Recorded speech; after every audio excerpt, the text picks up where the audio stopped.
These companies support the Thom Hartmann program. They are HelloFresh, the #1 meal kit delivery service. More info at HelloFresh.com, code TOM. The Hidden History of Big Brother in America, How the Death of Privacy and the Rise of Surveillance Threaten Us and Our Democracy by Thom Hartmann. More information at all book outlets.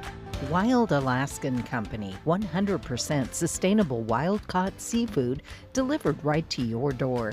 More info at wildalaskancompany.com/Tom. Cozy Earth, better sleep, better you. More info at cozyearth.com, promo code TOM. The latest views and opinions from U.S. politics and other fascinating subjects too, including cutting-edge science reports at hartmannreport.com. And Dinovite, a whole food supplement for your pet's immune system. More info at dinovite.com.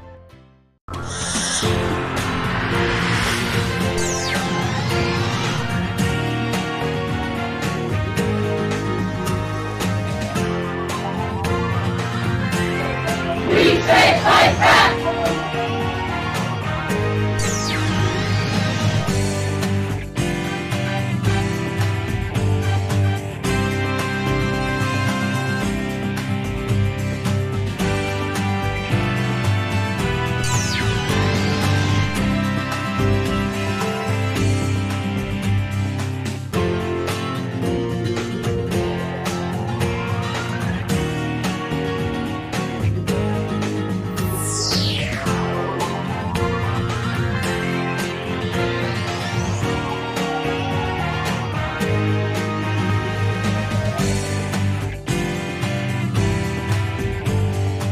It's the last day of the pledge drive, of the spring pledge drive, this unusually long spring pledge drive, because, you know, we have unusual circumstances here in the world and we really need to get this thing done.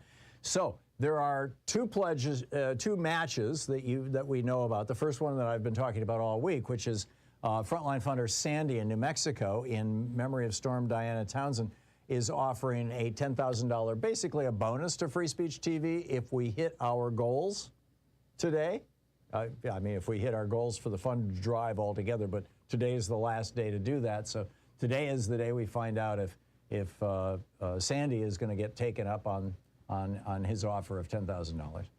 But also, Andrew in California and Murray in New York have put up a separate $10,000 match, so that specifically for this, for today's contribution, whatever you give will get doubled, up to $10,000.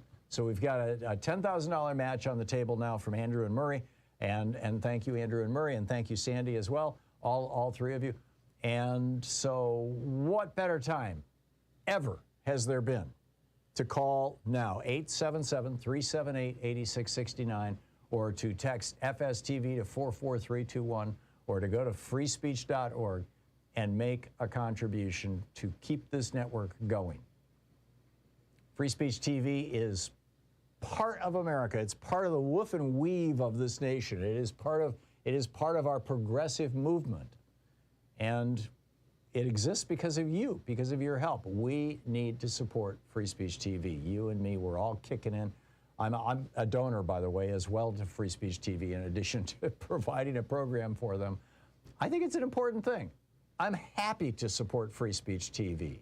I feel like I'm you know, not just being on Free Speech TV, but also separately as a family, Louise and I, supporting Free Speech TV, feel like it makes us part of something greater than ourselves. It makes us part of something that is meaningful, that is consequential, that actually is contributing to positive change. You know, in my rant yesterday, I was going off on how we need to really get inside the Democratic Party and bring progressive values to a party that in some parts of the country is kind of old and stagnant and stale, and we can revive it. But it goes way beyond that. We've got an entire country to worry about, not just a political party here. And then beyond that, the world. The world looks to the United States so often. We are the example for the world, and for 4 long, terrible, painful, and you were with me through it, and thank you for that. For 4 long, terrible years, we were the example to the world of what it's like to have a racist, misogynist fool in the White House as a leader. as a consequence of, you know, a little interference from Russian trolls and a whole lot of money from right-wing billionaires. Well, let's never have that happen again, right? And to make sure that that never happens again, because Donald Trump is sitting on a war chest of over $100 million right now. He's got more money than either the Democratic or the Republican parties combined right now. To make sure that doesn't happen, we need to get the progressive message out. We need to get people on our side communicating, talking to each other, seeing what's going on, informed about the issues of the day. All of that stuff comes out of having a television network that is genuinely progressive in every dimension and in every way imaginable. And that's it, right here. This is it, Free Speech TV. There are 3 right-wing television networks. There are 1,500 right-wing radio stations in the United States. There are 300 Spanish-language right-wing stations. There's 1 progressive television network in this country, and you're watching it right now. And you can become a part of it by calling 877-378-8669 and putting down your marker, saying, yes, I'm with democracy, I'm with progressive values, I'm with a nation that's moving forward rather than backwards. Because make no mistake about it, the GOP and the conservatives want to take this country backwards. That's really what they are all about. And frankly, you know, the fate and future of the world is hanging in the balance. And I don't mean that lightly. I'm talking about things like climate change and nuclear war. There are real reasons to support progressive values and progressive venues like Free Speech TV. So please call now. With a $20 gift, you get your choice of the Free Speech TV the cling sticker, or the bumper sticker, or the I'm a proud student of the Thom Hartmann University sticker. That's with a $20 gift. With a $50 gift, there's the Free Speech TV Seed Bomb, which is perfect for the spring.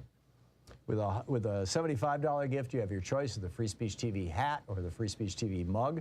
With a $100 gift, Free Speech TV will have a tree planted on your behalf, helping with reforestation of our planet, something that we desperately need. With a $120 gift, the only way and your last chance right now to get an autographed copy of my new book, The Hidden History of Big Brother in America. Or you can get the Free Speech TV Solidarity t-shirt. With a $240 gift, your choice of the virtual meet and greet, book box, the Free Speech TV.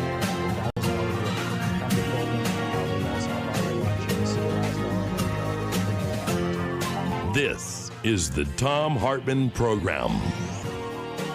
Hey, happy Friday, TGIF, Shabbat Shalom, Juma Mubarak. It is the end of the week. It's Anything Goes Friday. It's you and me all 3 hours. There's a lot going on in the news. President Biden is in Poland.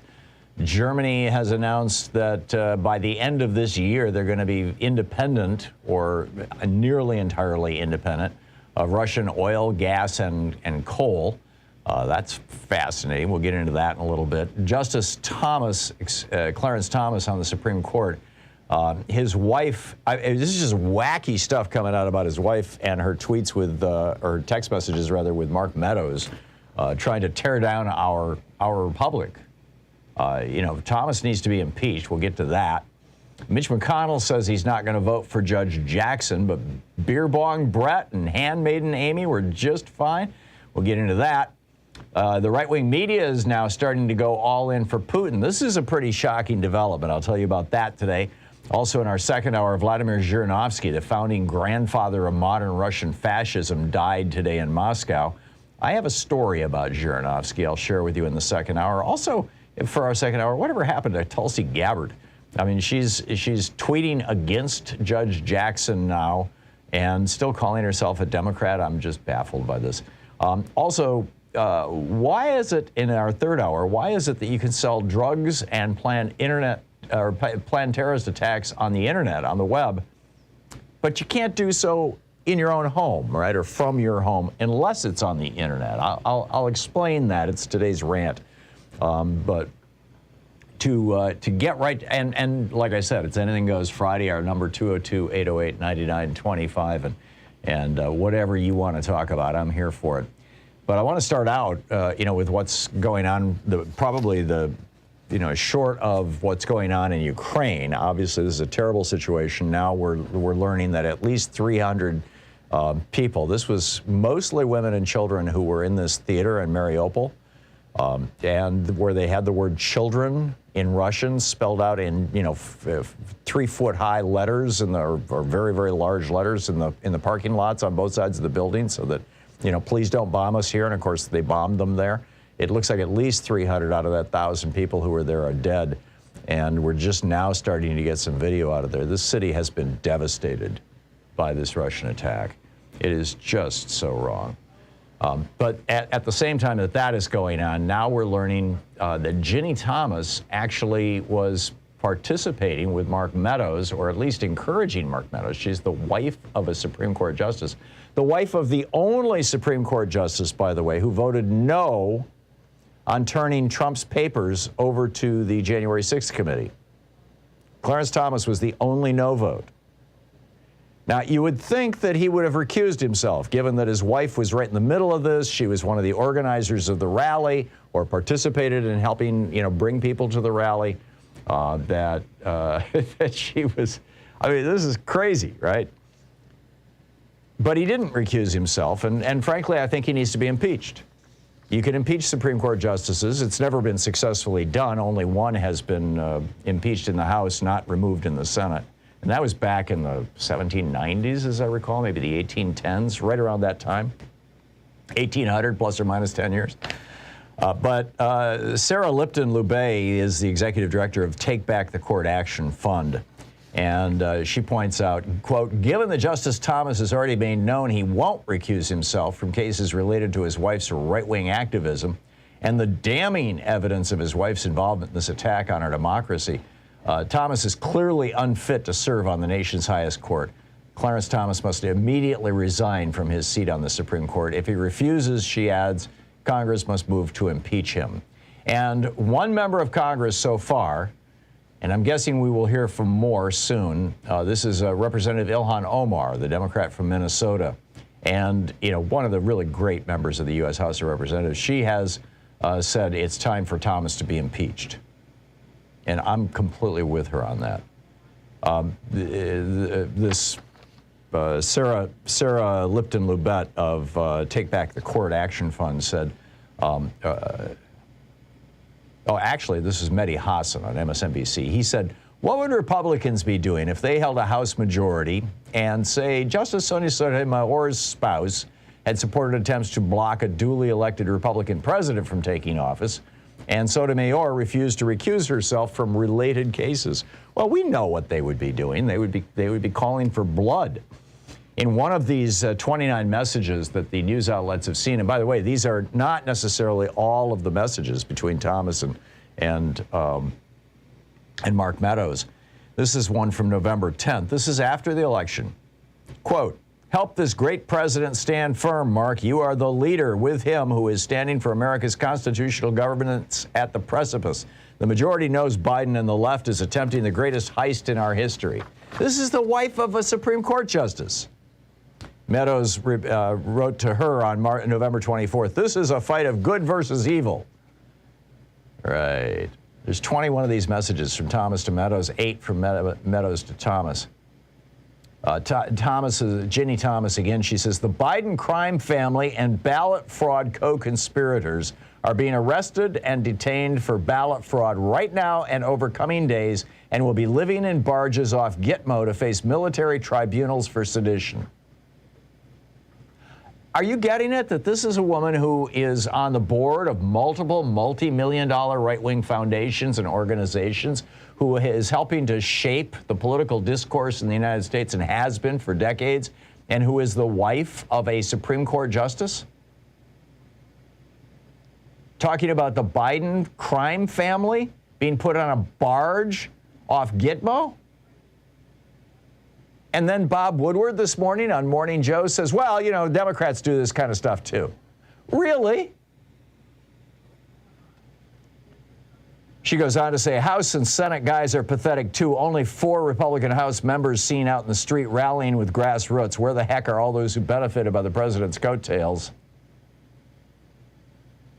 Yeah.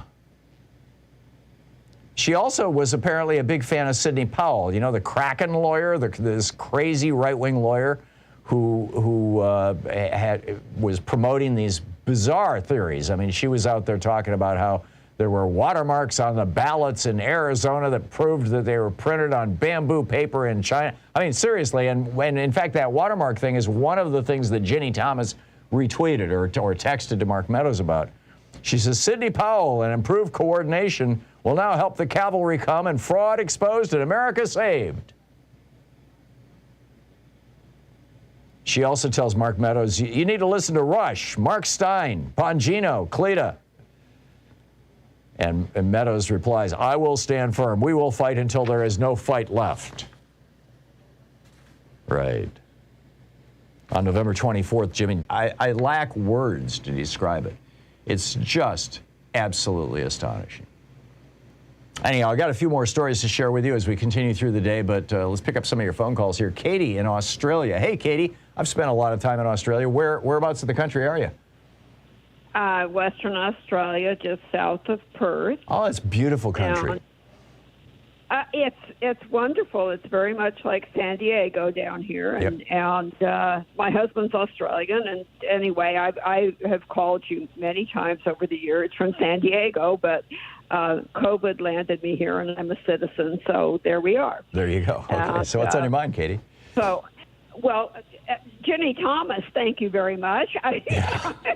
Now I have to go to bed. I stayed up late, and I get, oh my God, I just. I listen through Patreon, and there's so many frustrated, as I have been. I'm 74, and I've since my 16 years old been frustrated with the Democratic Party.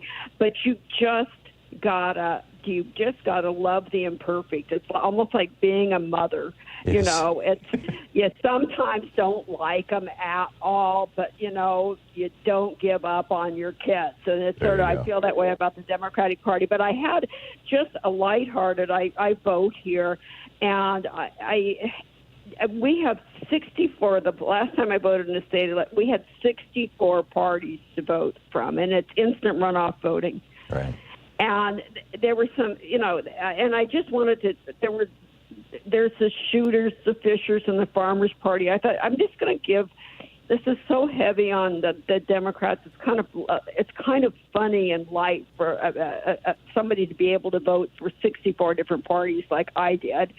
And they have the sex party, and they have the legalized cannabis party and daylight savings party, and I would love to have this for the U.S. So me too. In Denmark, they have the pirate party. And I'm telling you, I'm looking at the list. Or Iceland, I guess it was. Well, no, they would have a pirate party here. Absolutely. And it could be a party of one, and they can be on the news because if they have enough of an interesting something to say. And then then if you don't want to go through all 64, which a friend of mine does, and actually he's middle-aged, married, but his mom, his 80-something-year-old mom, he said it was a family tradition. They go through every 64 and they list them 1 to 0, one to the bottom. It's ranked choice voting.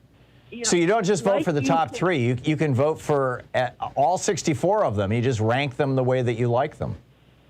Exactly. Or it's called voting above the line, which means that, as I did, because I just was kind of overwhelmed and a bit of a newbie, and I voted all green. Okay, so they're not going to get into the major places, but they're going to have an influence. That's amazing. And so people need to lay off you and understand that we don't have that system at the U.S. That's right. That's right. We're stuck with a two-party system here, sadly, and it's going to take. Stuck with it, and Okay. Well, thanks. Thanks a lot, Katie. It's great to hear from you. From wonderful callers. Yeah, thank you from the west coast of Australia. Thank you so much.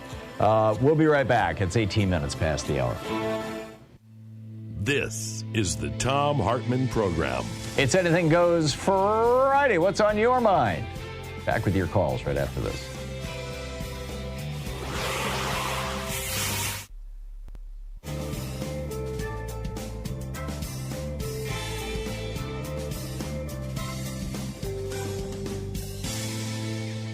And welcome back. Cliff in Santa Clarita. Hey, Cliff, thanks for watching Free Speech. What's up? Morning, Tom.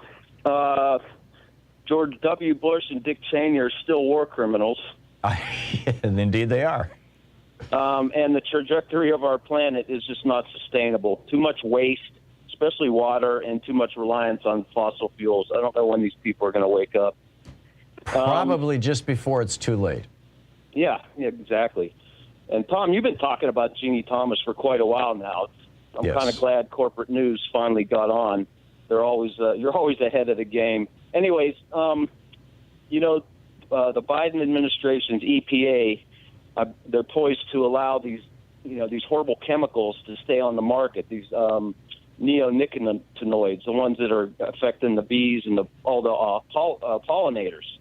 I'm just wondering, and it says like 150 million acres of cropland, roughly the size of Texas.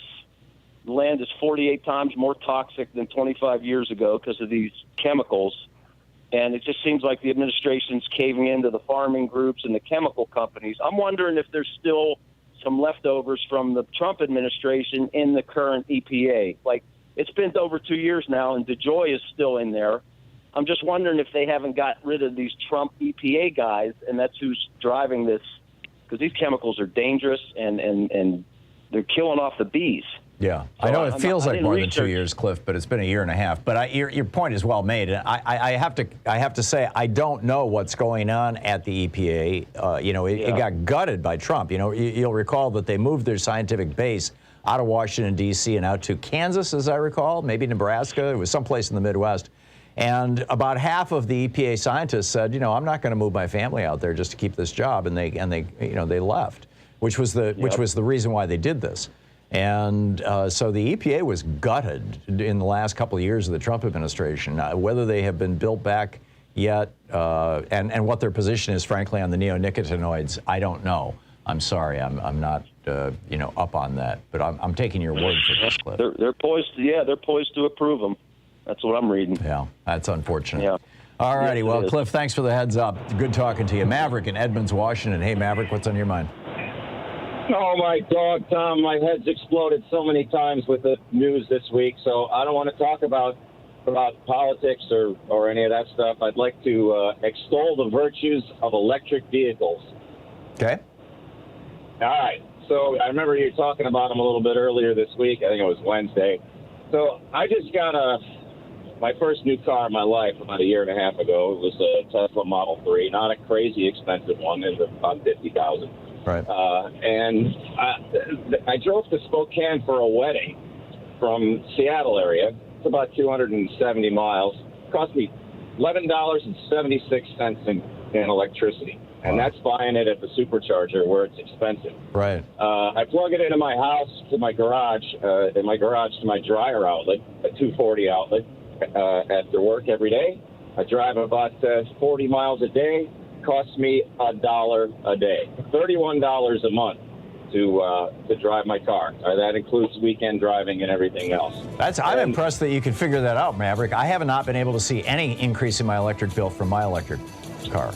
It's on the Tesla app, and I hear the music. There's so many. Anybody who's considering getting an electric car, if you have a place to plug it in, be fearless. They're great. Yeah. They're wonderful. I agree with you. Tom. Have a good weekend. Thanks a lot, Maverick. Great to hear from you. We'll be back 22 minutes past the hour.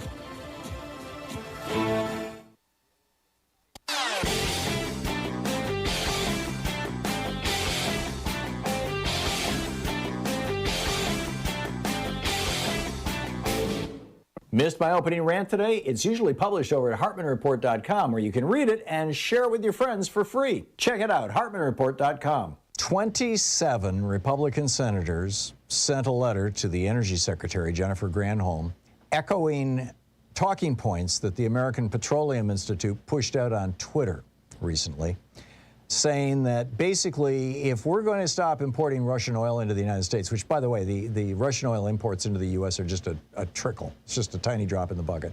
If we're going to stop doing that, we need to, and these are some quotes from the API Twitter, we need to unleash America's energy. We need to release permits for energy development on federal lands. We need to issue offshore leasing plans for the next 5 years. We need to accelerate energy permitting infrastructure. We need to reduce regulatory and legal uncertainty. Right. It's a scam. And these 27 Republican senators are owned by the big fossil fuel companies because the Supreme Court allowed it with their Citizens United decision. We have to do something about this. There's a whole video rant about it over at thomhartmann.com. Check it out.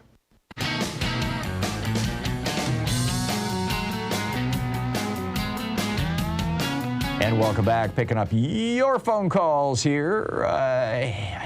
Henry, well, actually, just before I pick up your phone calls, let me just share one quick story with you. And then I'll do it on the other side of the break.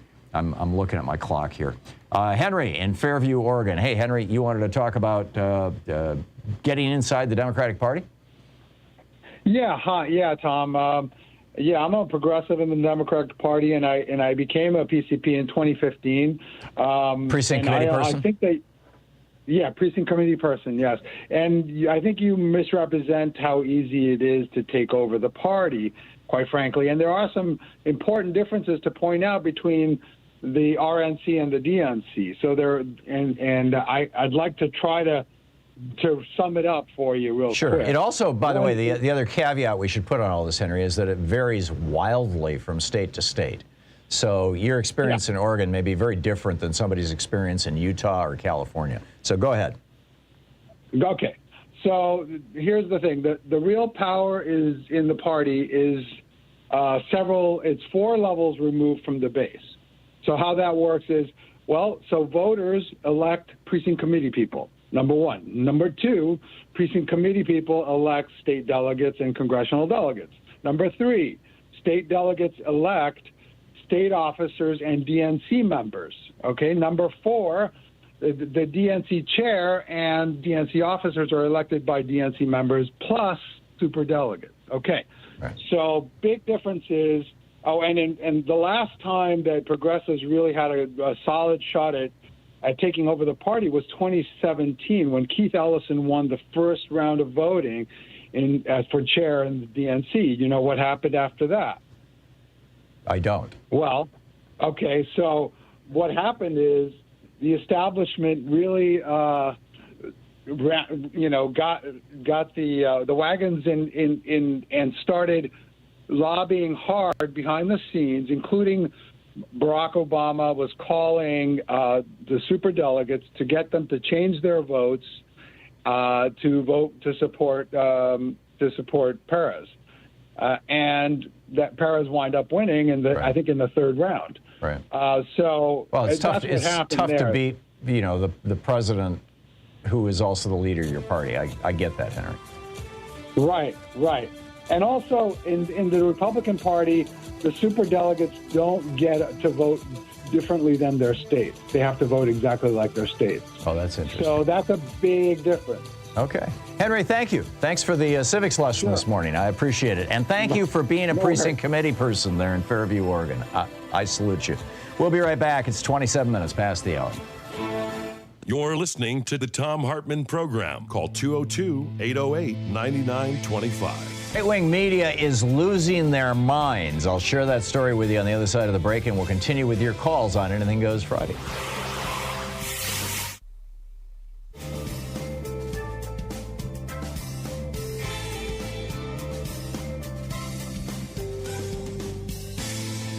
It's the last day of the pledge drive, of the spring pledge drive, this unusually long spring pledge drive, because, we have unusual circumstances here in the world, and we really need to get this thing done. So there are 2 matches that we know about. The first one that I've been talking about all week, which is Frontline Funder Sandy in New Mexico, in memory of Storm Diana Townsend, is offering a $10,000, basically a bonus to Free Speech TV if we hit our goals today. If we hit our goals for the fund drive altogether, but today is the last day to do that. So today is the day we find out if Sandy is going to get taken up on his offer of $10,000.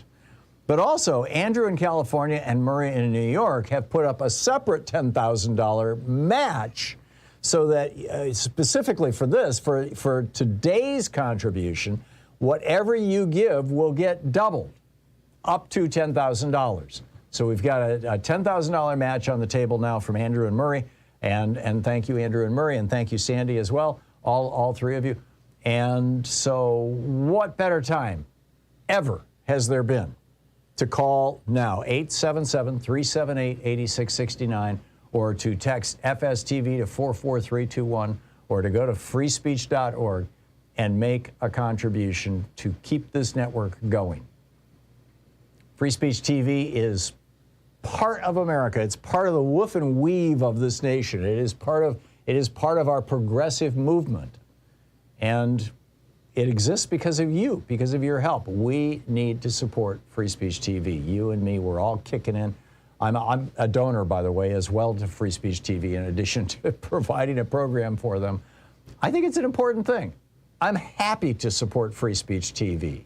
I feel like I'm not just being on Free Speech TV, but also separately as a family, Louise and I supporting Free Speech TV, feel like it makes us part of something greater than ourselves. It makes us part of something that is meaningful, that is consequential, that actually is contributing to positive change. You know, in my rant yesterday, I was going off on how we need to really get inside the Democratic Party and bring progressive values to a party that in some parts of the country is kind of old and stagnant and stale, and we can revive it. But it goes way beyond that. We've got an entire country to worry about, not just a political party here. And then beyond that, the world. The world looks to the United States so often. We are the example for the world. And for 4 long, terrible, painful, and you were with me through it, and thank you for that. For 4 long, terrible years, we were the example to the world of what it's like to have a racist, misogynist fool in the White House as a leader, as a consequence of, a little interference from Russian trolls and a whole lot of money from right-wing billionaires. Well, let's never have that happen again, right? And to make sure that that never happens again, because Donald Trump is sitting on a war chest of over $100 million right now. He's got more money than either the Democratic or the Republican parties combined right now. To make sure that doesn't happen, we need to get the progressive message out. We need to get people on our side communicating, talking to each other, seeing what's going on, informed about the issues of the day. All of that stuff comes out of having a television network that is genuinely progressive in every dimension and in every way imaginable. And that's it, right here. This is it. Free Speech TV. There are 3 right-wing television networks. There are 1,500 right-wing radio stations in the United States. There are 300 Spanish-language right-wing stations. There's 1 progressive television network in this country, and you're watching it right now. And you can become a part of it by calling 877-378-8669 and putting down your marker, saying, yes, I'm with democracy, I'm with progressive values, I'm with a nation that's moving forward rather than backwards. Because make no mistake about it, the GOP and the conservatives want to take this country backwards. That's really what they are all about. And frankly, the fate and future of the world is hanging in the balance. And I don't mean that lightly. I'm talking about things like climate change and nuclear war. There are real reasons to support progressive values and progressive venues like Free Speech TV. So please call now. With a $20 gift, you get your choice of the Free Speech TV the cling sticker, or the bumper sticker, or the I'm a proud student of the Thom Hartmann University sticker. That's with a $20 gift. With a $50 gift, there's the Free Speech TV Seed Bomb, which is perfect for the spring. With a $75 gift, you have your choice of the Free Speech TV hat or the Free Speech TV mug. With a $100 gift, Free Speech TV will have a tree planted on your behalf, helping with reforestation of our planet, something that we desperately need. With a $120 gift, the only way and your last chance right now to get an autographed copy of my new book, The Hidden History of Big Brother in America. Or you can get the Free Speech TV Solidarity t-shirt. With a $240 gift, your choice of the virtual meet and greet or the banned book box from Free Speech TV. And with a $1,000 gift, come to Portland and hang out with us. I'll buy you lunch. You can see the last hour of our show. It'll be a fine time. It'll be a little down the road, but we'll make it happen. Bottom line, though, this is it. Last day, last chance. Call now. Please, if you haven't called, call now. 877-378-8669.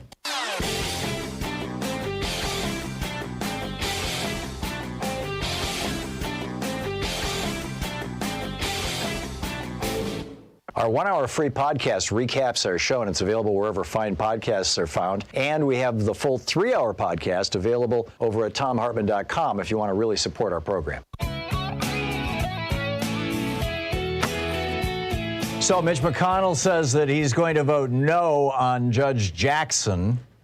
You know, Beer Bong Brett was just fine, who was yelling and screaming and blubbering and saying, you know, what goes around, comes around, goes around, whatever.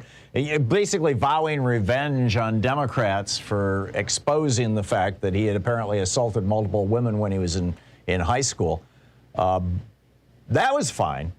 Handmaiden Amy, that was fine. I mean, literally, she came from a religious cult that called their women handmaidens.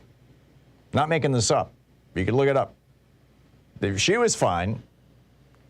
But a black woman, oh, Mitch McConnell is like, oh no, we can't have that. Mitch Paternal. That's the bad news. The good news is that Joe Manchin has come out and said that he's going to vote for Judge Jackson, and so odds are there are no. I mean, you know, he's about as outlier as you can get right now among the Democrats in the Senate. So I think that she's going to get on the court. But it's just so sad that it's come to this. You know, and it's so sad that these Republicans were using her nomination as an opportunity to grandstand and do their early electioneering for this year.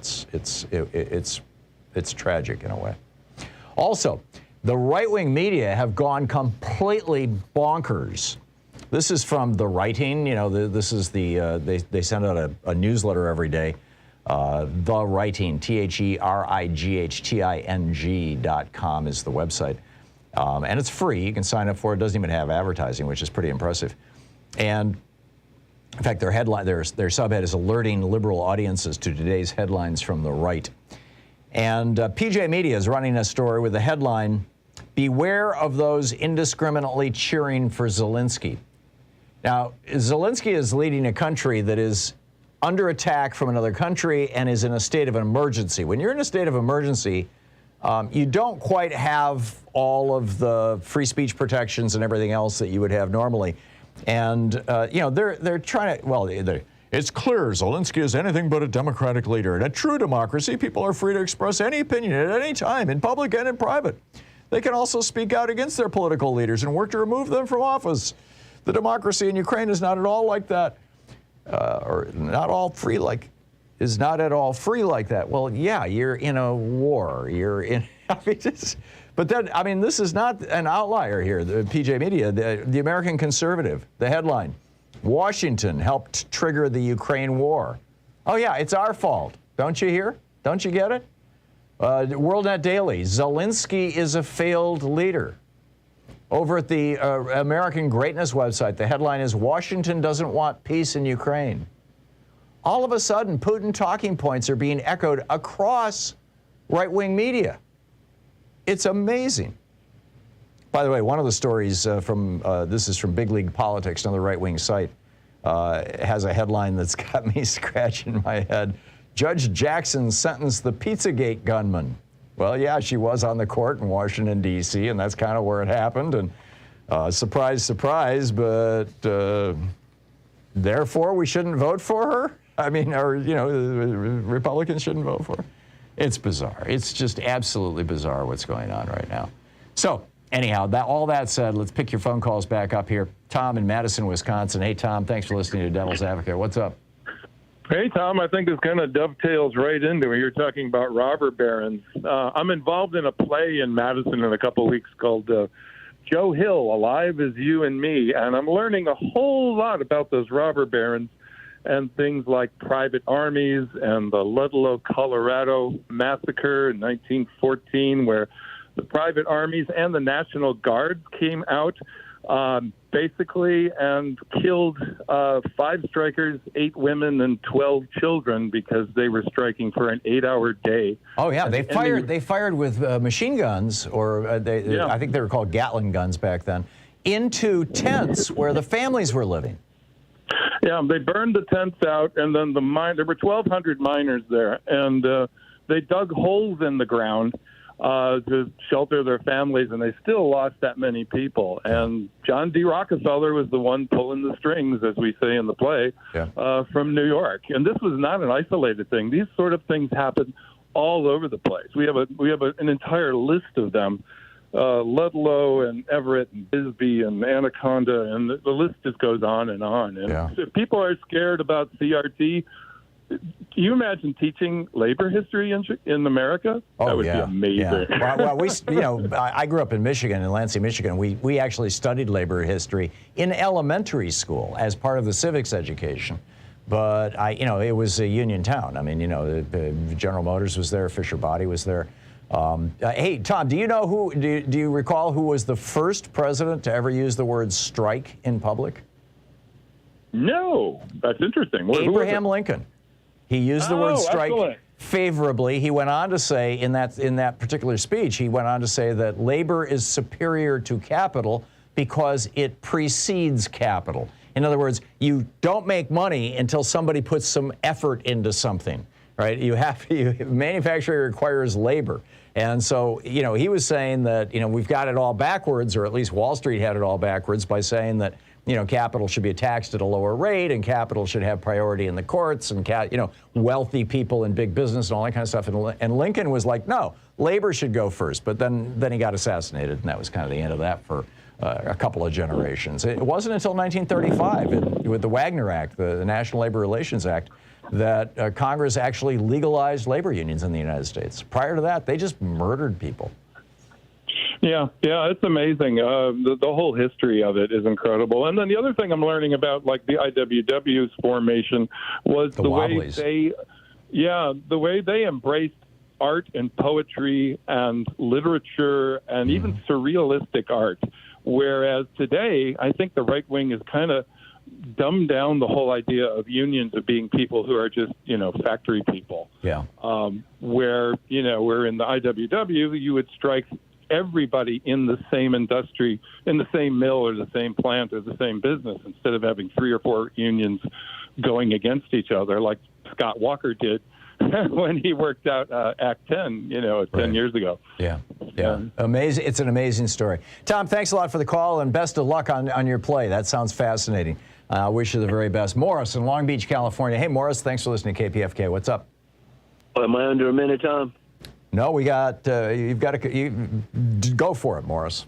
Okay, here we go. First of all, I want to say we're going to do some transactional stuff here.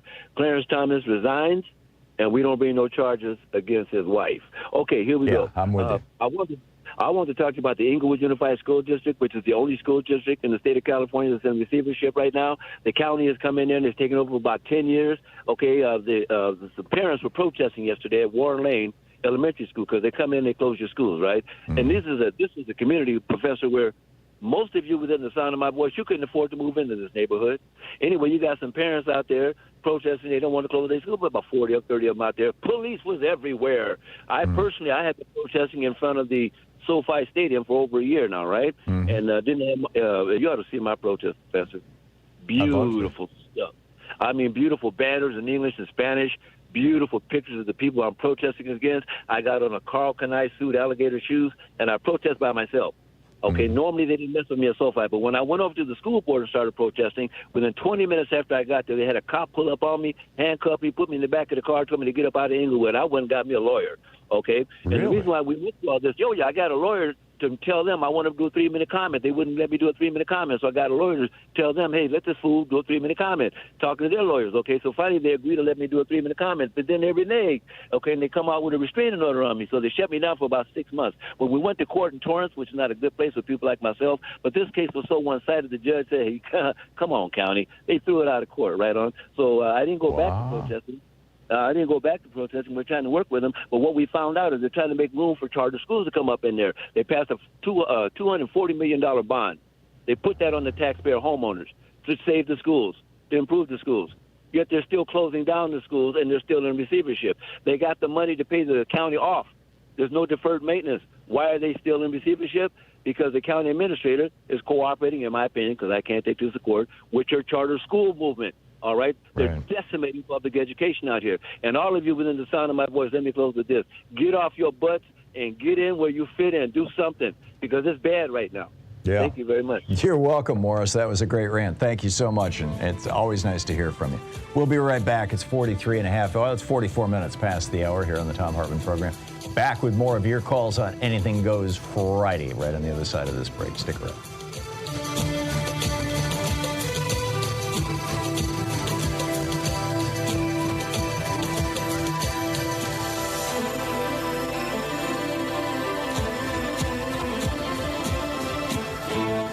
You're listening to Thom Hartmann. Visit ThomHartmann.com for audio and video archives. Speaking the truth to multinational corporations, we'd really rather you didn't know all about. We'll be back with Anything Goes Friday right after this.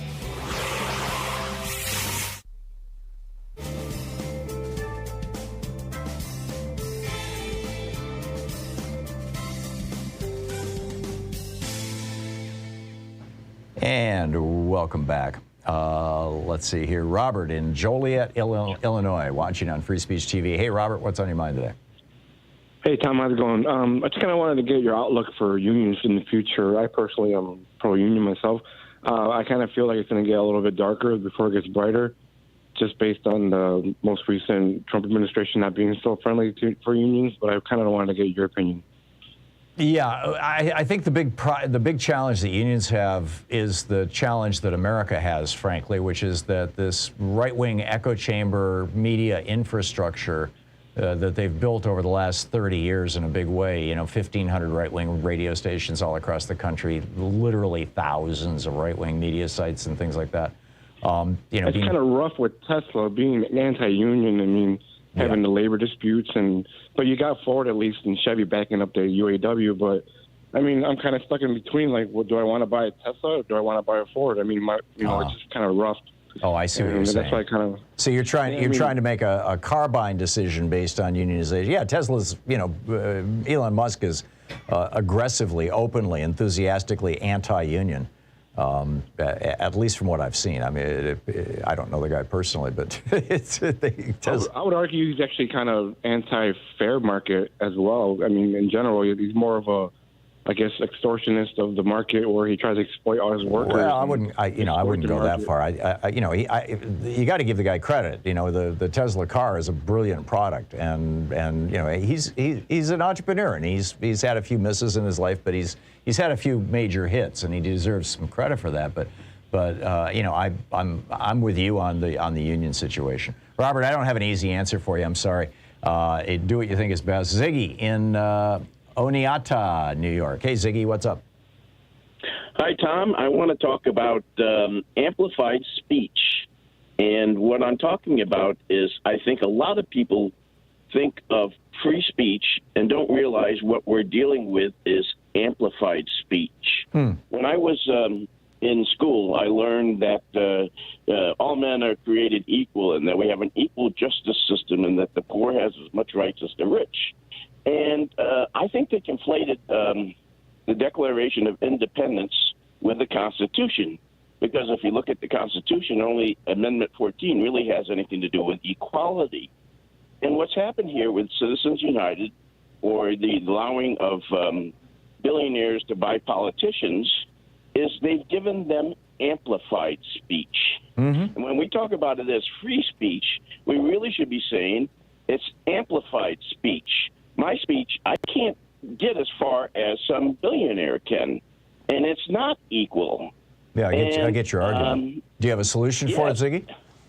No, I don't. But I think the first solution is to get people to start saying, don't use the phrase free speech. We all have free speech, and my main argument, Ziggy, would be if you want to have the voices of small and medium-sized companies, and thus, small and medium-sized groups of people, as it were, in the United States, speaking, then you have to break up the big monopolies.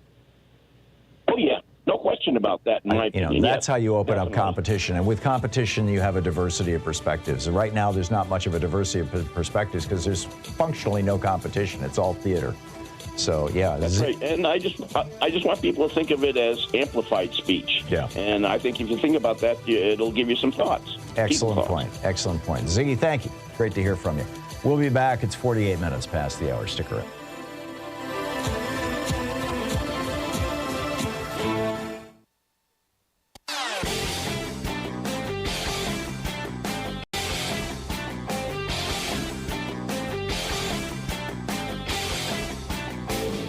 Hey, I've got a new book out. It's called The Hidden History of Big Brother in America, How the Death of Privacy and the Rise of Surveillance Threaten Us and Our Democracy.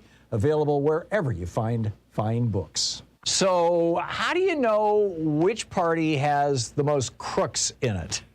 You know, the Republicans are always saying, oh, those Democrats are soft on crime and, you know, a lot of murders in Democrat-run cities. Well, for the record, first off, red states and red counties have a higher per capita murder rates than do blue states and blue counties. This is just a fact. But secondly, let's look at some of the administrations. I mean, the Obama administration had no criminal indictments. The Jimmy Carter administration had 1. The Bill Clinton administration had 2. But what about the Republican administrations? It was 16 for George W. Bush. It was 26 criminal indictments for Ronald Reagan. Richard Nixon's administration had 76 criminal indictments. And of course, the full-time professional rapist and grifter, Donald Trump, he had 215 criminal indictments. So who's really soft on crime? We got a video about it over at ThomHartmann.com. You can check it out. And welcome back. It is Anything Goes Friday here on the Thom Hartmann program. And Kevin in Santa Rosa, California. Hey, Kevin, thanks for listening to KNYP. What's up? Hi there.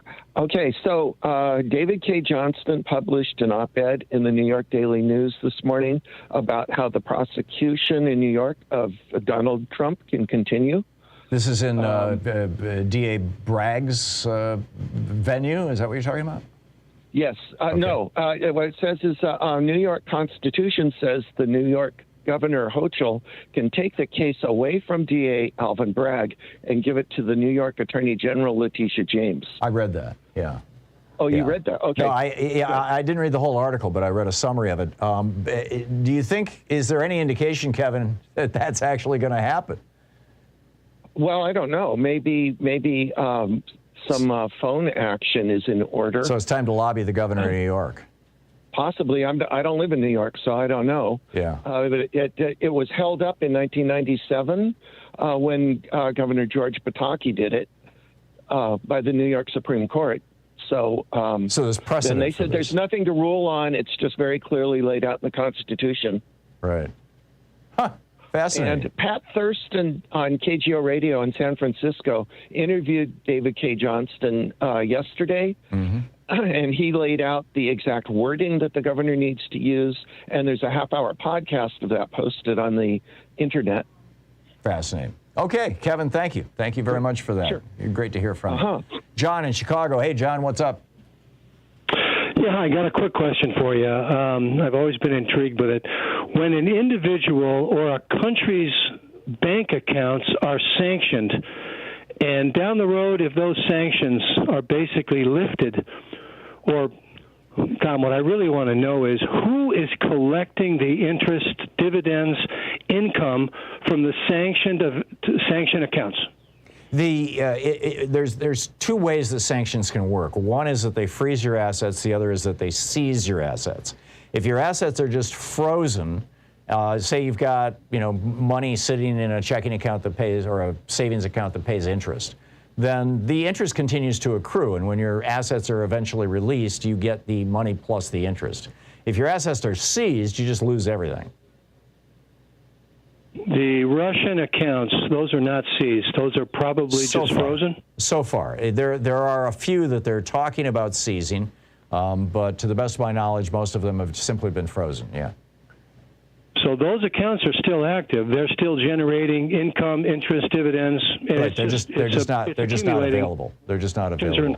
Now there are, I believe that there might be some that they have seized. I'm sorry, I don't have right in front of me the details or the nuance of that.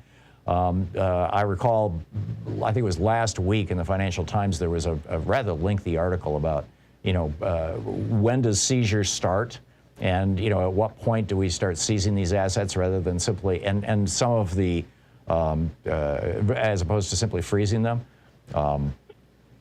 So let me do a little homework on that, John, to give you a definitive answer, because I frankly don't know where the dividing line is in terms of what. If you freeze them, then there's the money to rebuild Ukraine.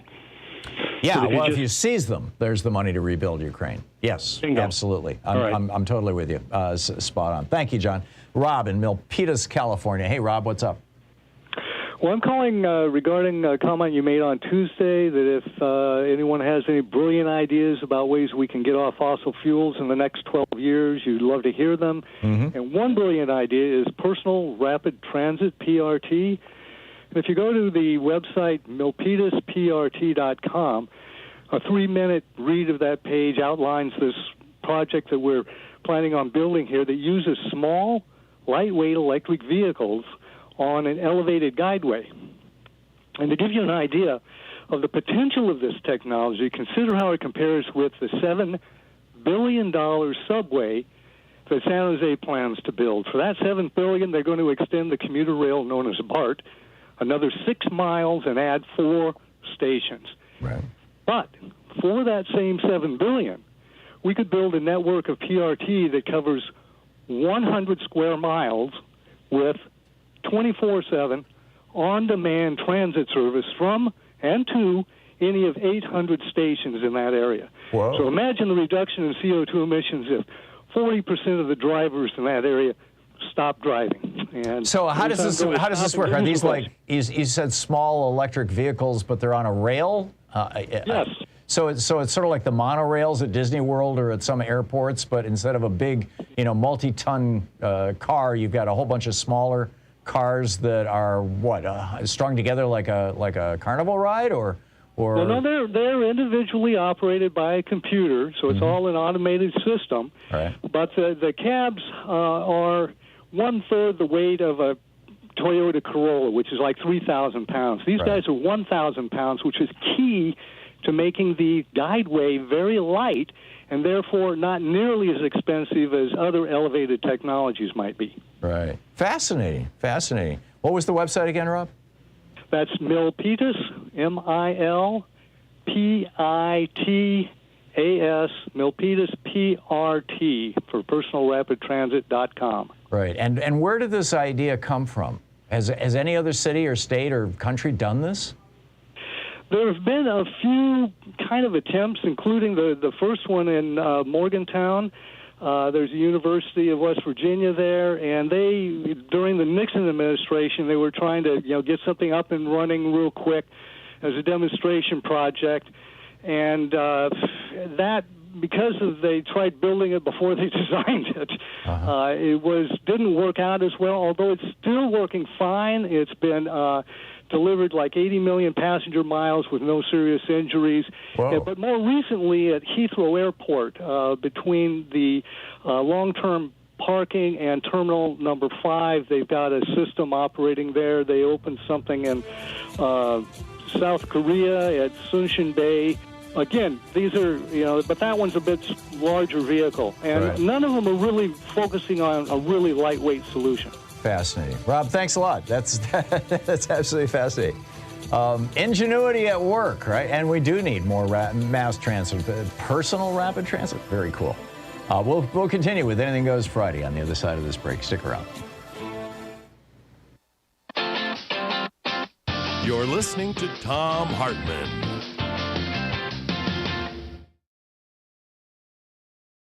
These companies support the Thom Hartmann program. They are HelloFresh, the #1 meal kit delivery service. More info at HelloFresh.com, code TOM. The Hidden History of Big Brother in America, How the Death of Privacy and the Rise of Surveillance Threaten Us and Our Democracy by Thom Hartmann. More information at all book outlets. Wild Alaskan Company, 100% sustainable wild-caught seafood delivered right to your door. More info at wildalaskancompany.com/Tom. Cozy Earth, better sleep, better you. More info at cozyearth.com, promo code TOM. The latest views and opinions from U.S. politics and other fascinating subjects too, including cutting-edge science reports at HartmannReport.com. And Dinovite, a whole food supplement for your pet's immune system. More info at Dinovite.com.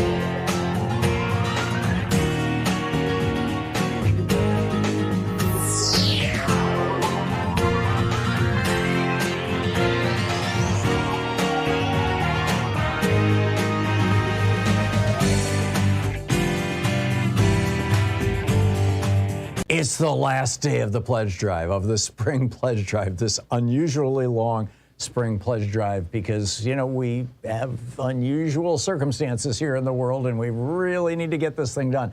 So there are two matches that we know about. The first one that I've been talking about all week, which is Frontline Funder Sandy in New Mexico, in memory of Storm Diana Townsend, is offering a $10,000, basically a bonus to Free Speech TV if we hit our goals today.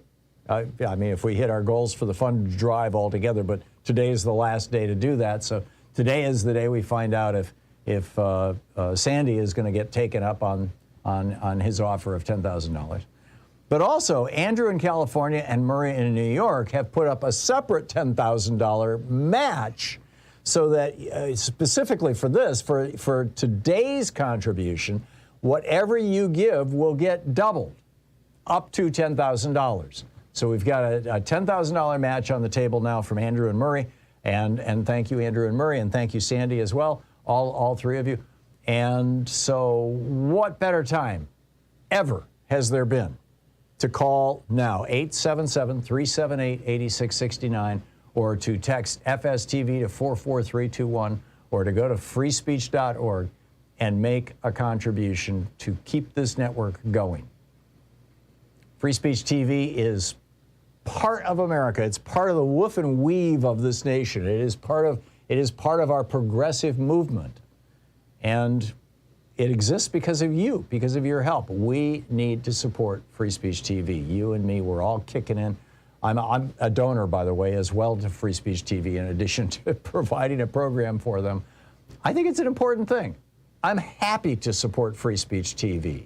I feel like I'm not just being on Free Speech TV, but also separately as a family, Louise and I, supporting Free Speech TV, feel like it makes us part of something greater than ourselves. It makes us part of something that is meaningful, that is consequential, that actually is contributing to positive change. You know, in my rant yesterday, I was going off on how we need to really get inside the Democratic Party and bring progressive values to a party that in some parts of the country is kind of old and stagnant and stale, and we can revive it. But it goes way beyond that. We've got an entire country to worry about, not just a political party here. And then beyond that, the world. The world looks to the United States so often. We are the example for the world. And for 4 long, terrible, painful, and you were with me through it, and thank you for that. For 4 long, terrible years, we were the example to the world of what it's like to have a racist, misogynist fool in the White House as a leader, as a consequence of, you know, a little interference from Russian trolls and a whole lot of money from right-wing billionaires. Well, let's never have that happen again, right? And to make sure that that never happens again, because Donald Trump is sitting on a war chest of over $100 million right now. He's got more money than either the Democratic or the Republican parties combined right now. To make sure that doesn't happen, we need to get the progressive message out. We need to get people on our side communicating, talking to each other, seeing what's going on, informed about the issues of the day. All of that stuff comes out of having a television network that is genuinely progressive in every dimension and in every way imaginable. And that's it, right here. This is it. Free Speech TV. There are 3 right-wing television networks. There are 1,500 right-wing radio stations in the United States. There are 300 Spanish-language right-wing stations. There's 1 progressive television network in this country, and you're watching it right now. And you can become a part of it by calling 877-378-8669 and putting down your marker, saying, yes, I'm with democracy, I'm with progressive values, I'm with a nation that's moving forward rather than backwards. Because make no mistake about it, the GOP and the conservatives want to take this country backwards. That's really what they are all about. And frankly, you know, the fate and future of the world is hanging in the balance. And I don't mean that lightly. I'm talking about things like climate change and nuclear war. There are real reasons to support progressive values and progressive venues like Free Speech TV. So please call now. With a $20 gift, you get your choice of the Free Speech TV the cling sticker, or the bumper sticker, or the I'm a proud student of the Thom Hartmann University sticker. That's with a $20 gift. With a $50 gift, there's the Free Speech TV Seed Bomb, which is perfect for the spring. With a $75 gift, you have your choice of the Free Speech TV hat or the Free Speech TV mug. With a $100 gift, Free Speech TV will have a tree planted on your behalf, helping with reforestation of our planet, something that we desperately need. With a $120 gift, the only way and your last chance right now to get an autographed copy of my new book, The Hidden History of Big Brother in America. Or you can get the Free Speech TV Solidarity t-shirt. With a $240 gift, your choice of the virtual meet and greet or the banned book box from Free Speech TV. And with a $1,000 gift, come to Portland and hang out with us. I'll buy you lunch. You can see the last hour of our show. It'll be a fine time. It'll be a little down the road, but we'll make it happen. Bottom line, though, this is it. Last day, last chance. Call now. Please, if you haven't called, call now. 877-378-8669.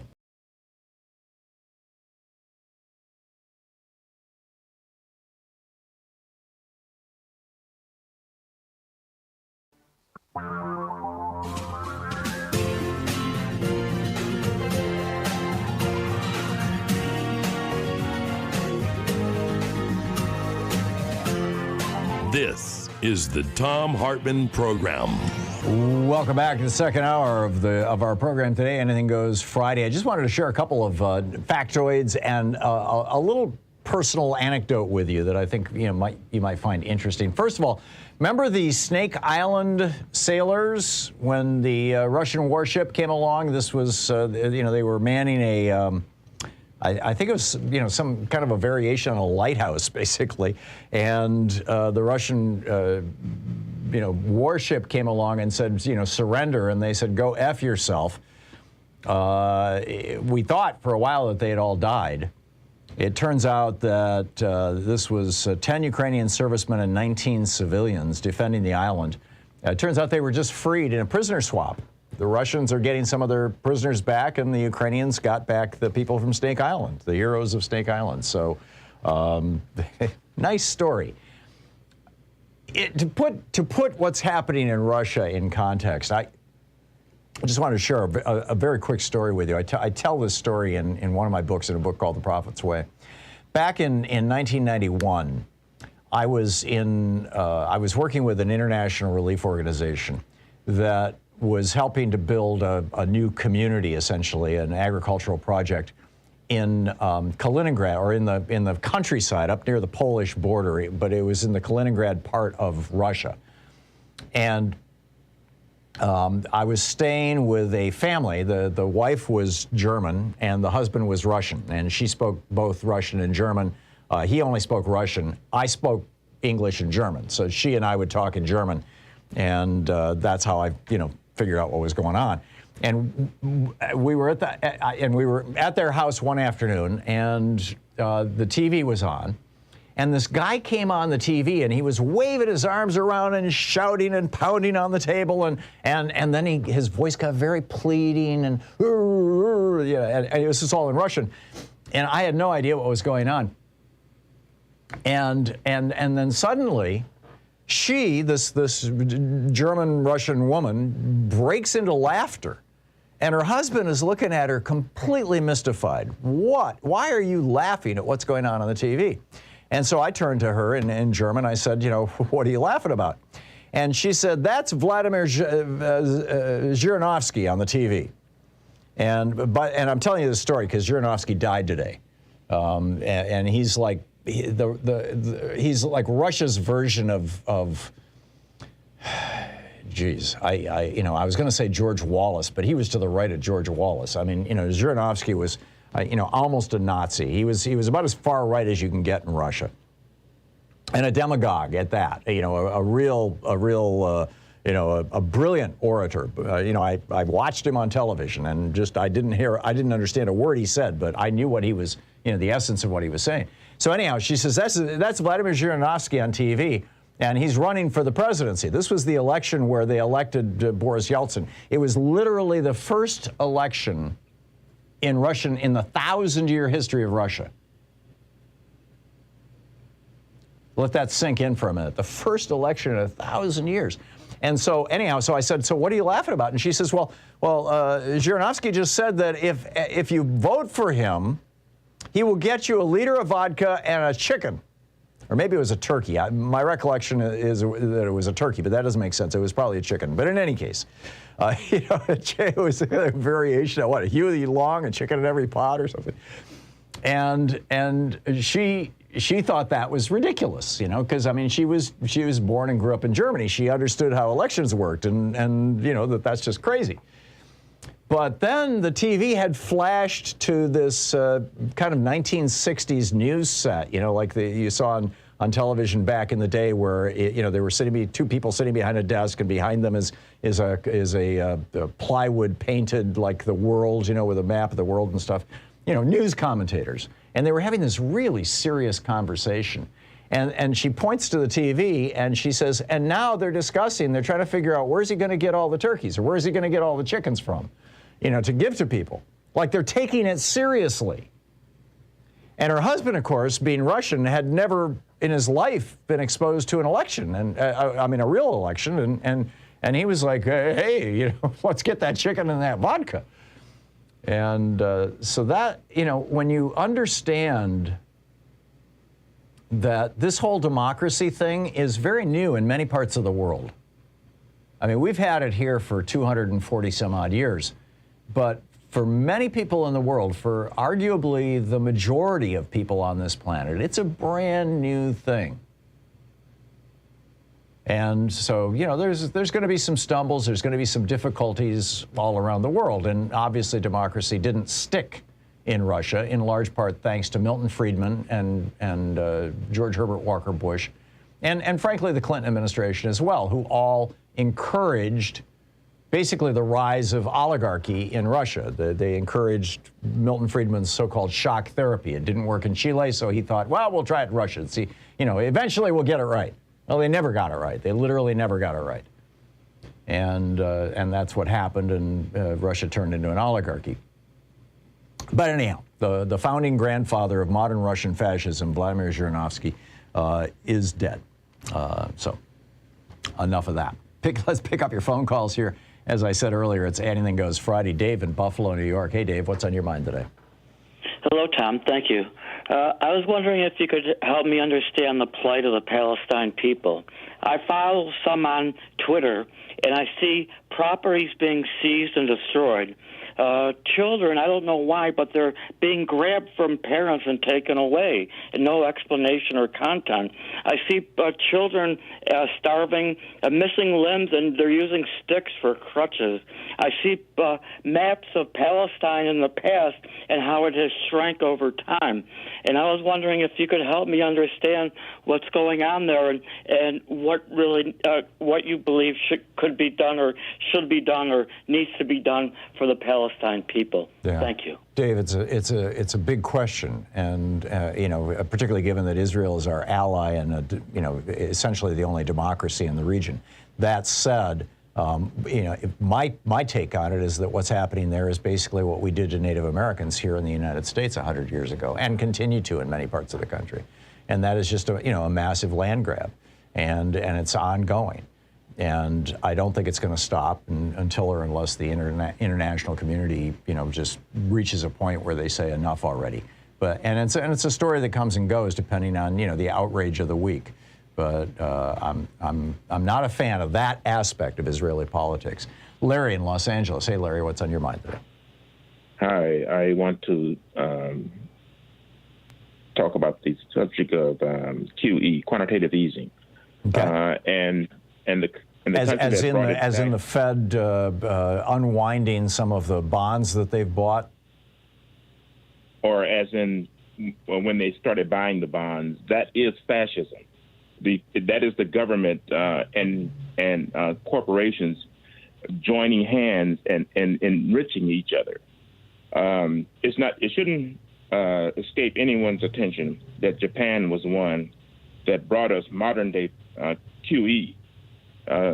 Japan was fascist before World War II, and they were. But and I get it, Larry, that you're using the old American Heritage Dictionary definition of fascism being the merger of corporate and state interests. but if the corporate and state interests that get merged actually work to the benefit of the country as well as the corporation, is that necessarily a bad thing?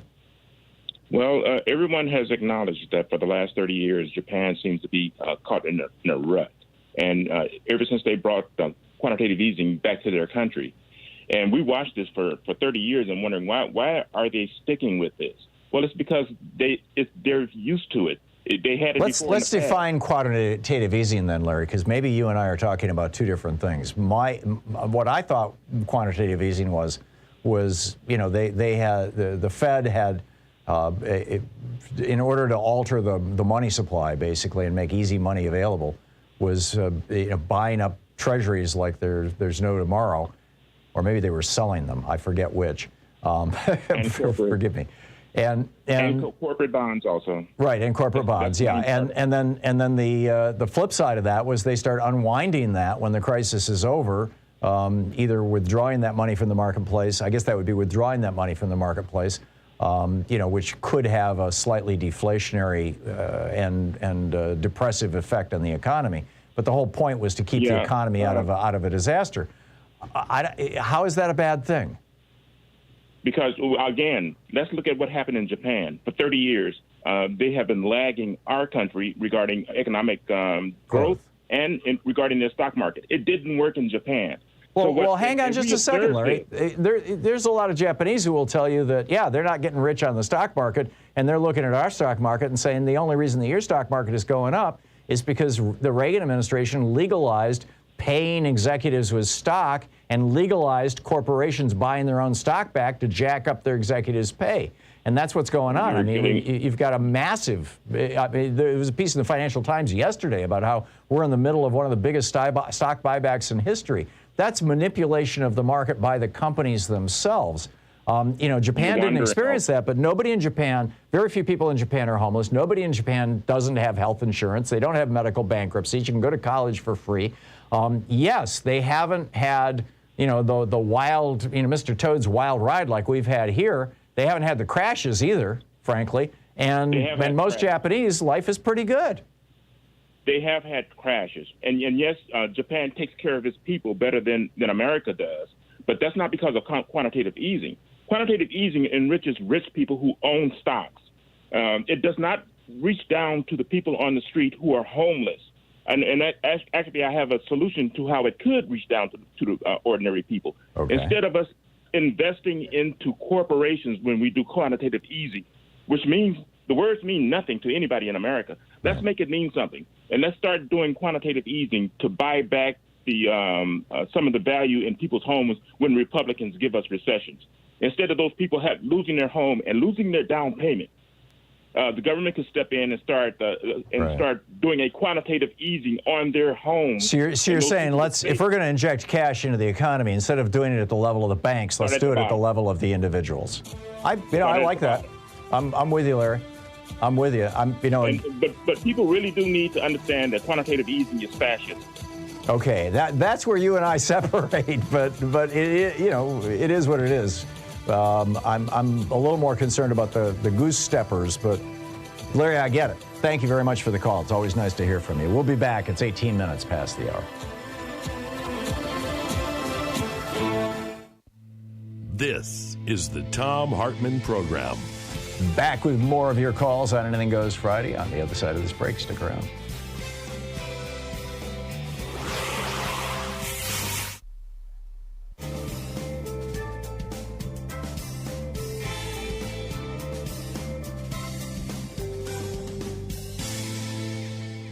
And welcome back. Scott in Burien, Washington. Hey, Scott, what's on your mind today?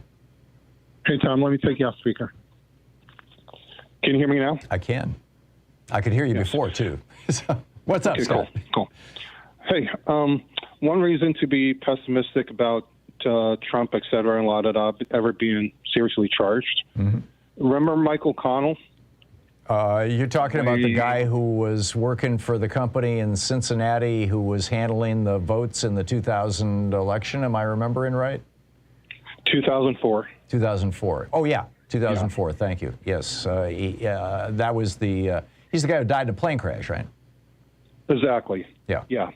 Right before, I think not even a week before he was supposed to testify in front of Congress, that Rove and his goons pulled stuff that they did in 2004. Yeah, there was all this suspicion that Karl Rove was somehow involved in his death. To the best of my knowledge, there's never been any evidence of that. Has there?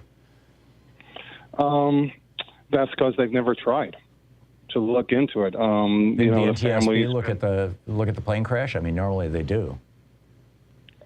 I'd have to look at that, Tom, but I guess what I'm getting at is that we've had even Democratic administrations that have, come and gone since then. Mm-hmm. And no one's ever really tried to investigate that with teeth. Yeah. So based on that, Trump and Clarence Thomas are probably going to get off for a lot of the things that they're doing. Yeah. Yeah, I mean, there was some skeezy. I mean, Ohio, that election, that 2004 election, when John Kerry versus George W. Bush, that election turned basically on Ohio. Ohio was the swing state that flipped it. And there was this argument made that the Ohio election system went down for a little while, a little less than an hour, around 11 o'clock that night, election eve, and they had to restore from a backup in Kentucky, as I recall, the data that they had, and that backup came from this private corporation that Mike Connell or McConnell or O'Connell, what was his name, Mike Connell? Michael Connell. Michael Connell, that he was involved with, and that he might be the whistleblower guy. But, I recall all that. I remember reading all the stories about it. But it always struck me as something that was probably at the farther edge of conspiracy theories. But that said, though, that same company that was running that server, that was the ghbush45.com or whatever server, they had literally millions of emails from people within the Bush administration conducting government business that vanished. I mean, it was over 1 million emails. I mean, talk about Hillary Clinton, right? I mean, these were on a private server, and they just vanished after the election, or when Congress started looking into it. I mean, there was some really skeezy stuff that went on with that company, or if my recollection is correct. Well, it's just something I'm worried about. But anyway, that's all I have. And as far as your recollection, you're spot on as to what you just said. That's basically what happened. Yeah, or at least that's what's alleged happened. And that's and I'm with you. I'd like to see a more thorough investigation. It's been 20 years. It's been 18 years since that happened, and so I doubt that's going to happen. But the Rove and the Bushes were often up to their eyeballs in sleazy stuff, shall we say. We'll be right back. It's 22 minutes past the hour.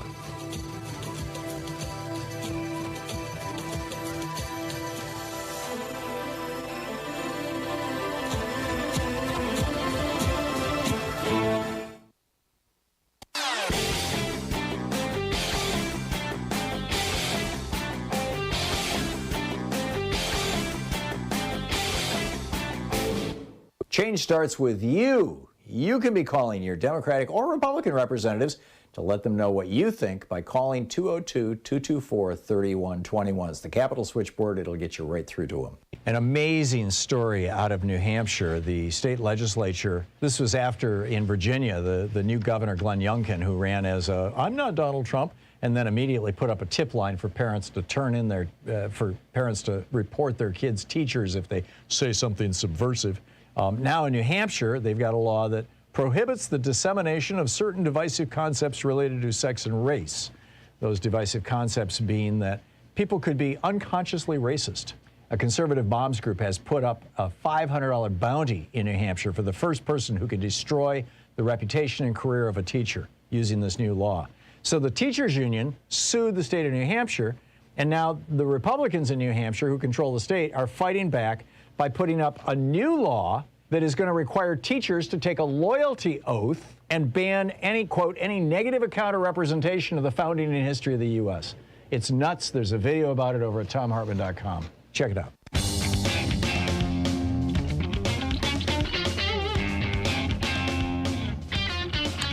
And welcome back. Another question, by the way, I just wanted to toss out here and put it on your radar screen. Tulsi Gabbard. I remember back, which election was that she was running for president? Was that it was 2016 or 2012? I guess it was 2016 that she was running on the Democratic ticket. And, you know, I had her on the program.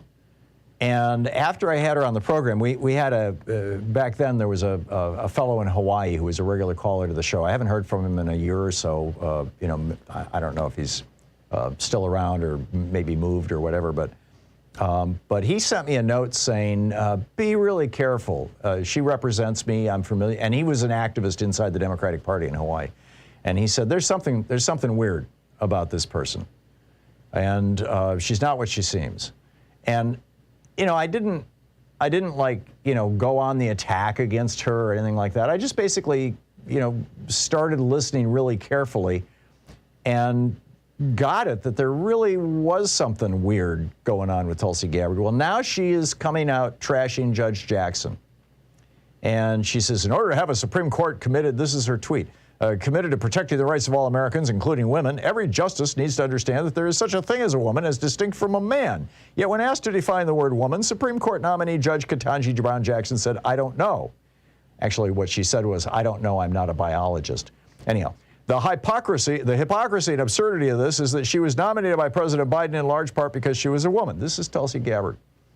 Tulsi Gabbard, who has been more often than not also taking, you know, Putin and Russia's side on many of these issues. And I don't get it. Maybe it's just that she's got a new gig on Fox News, that she's the Democrat who can go on Fox News and say things that Fox News once said. Maybe I'm missing things altogether. Maybe she is a great Democrat, but it strikes me that a genuine Democrat would not be trashing the first female black nominee who is far more qualified than many people who are actually sitting on the Supreme Court right now, in this gratuitous way that feeds into basically, I mean, the subtext of this is trashing trans people. That's really what this is all about, what Tulsi Gabbard is doing. And I think it's so unfortunate. And I think it's unfortunate that Fox News is constantly putting her on and calling her a Democrat. But, you know, it's a free country, I guess.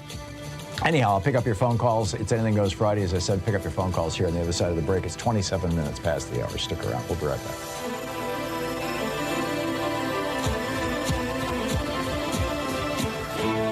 You're listening to the Thom Hartmann Program. Call 202-808-9925. We'll be right back. Stick around. It's the Thom Hartmann Program, fair and only slightly unbalanced.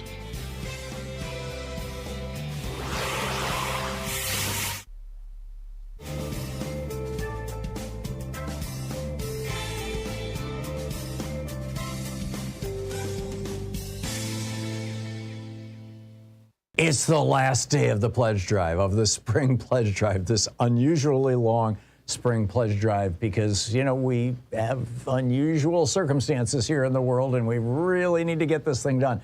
So there are two matches that we know about. The first one that I've been talking about all week, which is Frontline Funder Sandy in New Mexico, in memory of Storm Diana Townsend, is offering a $10,000, basically a bonus to Free Speech TV if we hit our goals today.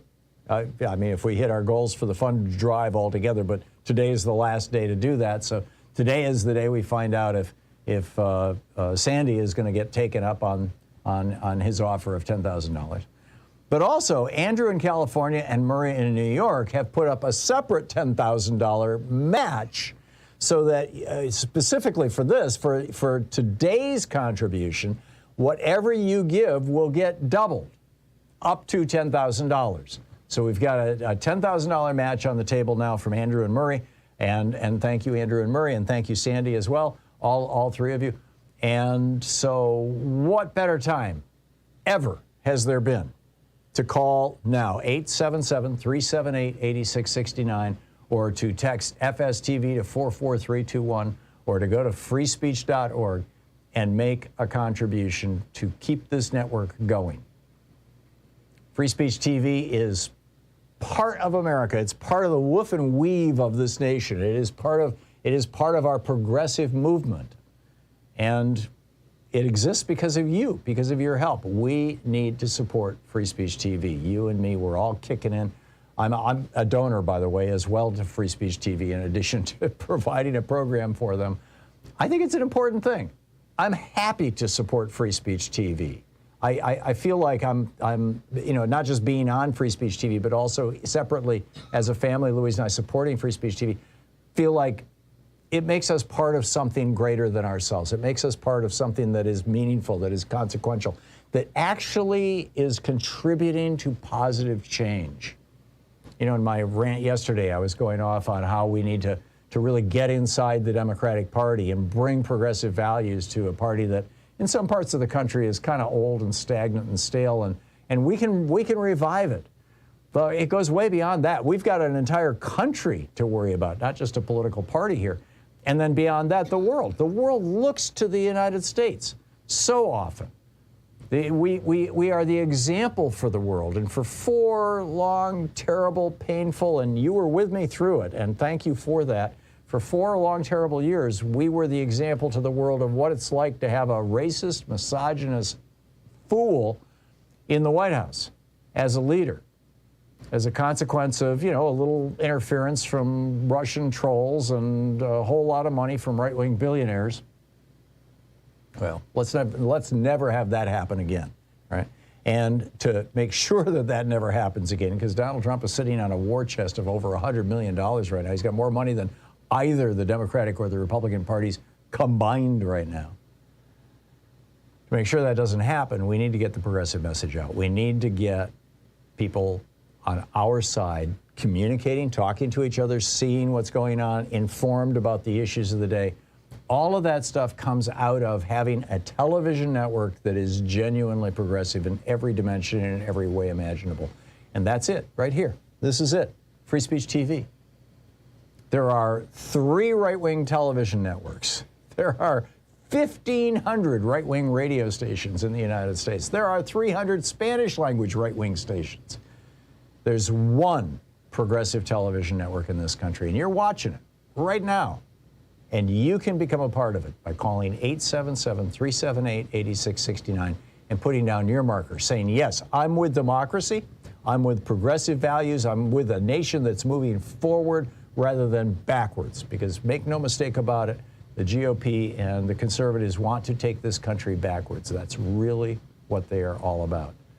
And frankly, the fate and future of the world is hanging in the balance. And I don't mean that lightly. I'm talking about things like climate change and nuclear war. There are real reasons to support progressive values and progressive venues like Free Speech TV. So please call now. With a $20 gift, you get your choice of the Free Speech TV the Cling sticker or the bumper sticker, or the I'm a proud student of the Thom Hartmann University sticker. That's with a $20 gift. With a $50 gift, there's the Free Speech TV Seed Bomb, which is perfect for the spring. With a $75 gift, you have your choice of the Free Speech TV hat or the Free Speech TV mug. With a $100 gift, Free Speech TV will have a tree planted on your behalf, helping with the reforestation of our planet, something that we desperately need. With a $120 gift, the only way and your last chance right now to get an autographed copy of my new book, The Hidden History of Big Brother in America. Or you can get the Free Speech TV Solidarity t-shirt. With a $240 gift, your choice of the virtual meet and greet or the banned book box from Free Speech TV. And with a $1,000 gift, come to Portland and hang out with us. I'll buy you lunch. You can see the last hour of our show. It'll be a fine time. It'll be a little down the road, but we'll make it happen. Bottom line, though, this is it. Last day, last chance. Call now. Please, if you haven't called, call now. 877-378-8669.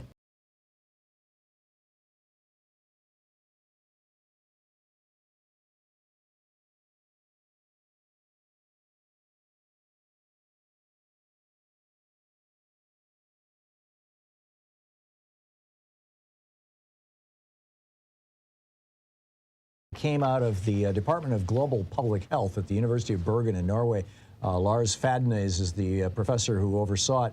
They took a massive database of millions and millions of people all around the world, and the goal was to look at life expectancy. And they were looking at everything from pollution to wars to poverty to diet. And because there was so much data and such a large population base, they were able to separate out individual pieces. And what they found, and just looking at the diet piece of this, what they found was that going with what you and I might call the Mediterranean diet, they don't call it that in the study. What they basically say is no red meat, very little dairy, lots of fish, nuts, legumes as the principal protein sources, and lots and lots and lots of fresh fruits and veggies would add 10 years of lifespan to the typical 20-year-old and 8 years of lifespan to the typical 60-year-old. The whole video about it is over at ThomHartmann.com. Check it out.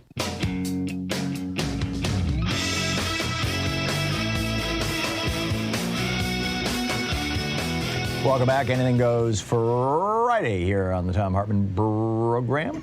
And Laura in Seattle. Hey, Laura, what's on your mind today? Hi, it's Laura. Laura, I'm sorry. Yeah. Or that's okay. I have it spelled as L-A-R-A here. Is it L-A-U-R-A? Correct. Okay, my apologies. Fine. Okay, I fixed it. What's up, Laura? Laura? Oh, I just was gonna. I went to Pramila Jayapal's in-person town home last night. Only her second one since COVID. Uh-huh.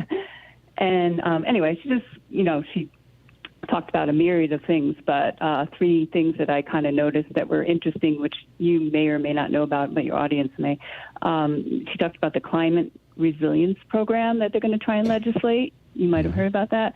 She said there's nothing regarding resilience in any of our government agencies for the United States for protection against climate change. Mm-hmm. So they're working on that, which I thought was cool. And the other thing was, this is totally separate. I had no idea the only government agency that does not get audited is the Pentagon. Right. Yeah. There's never been a successful full audit. They've had partial audits, but never a successful full audit. Got it. Actually, well, Bernie Sanders anyway. and Ron Paul, sponsored legislation to require a full audit back in the day.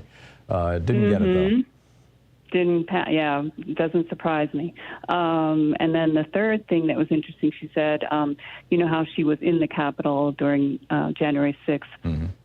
So she and a group of other, I couldn't remember the other names, like 8 or 10 legislators are doing a lawsuit against Donald Trump, Proud Boys, and the Oath Keepers, and it just got the green light from a judge that the case is doable.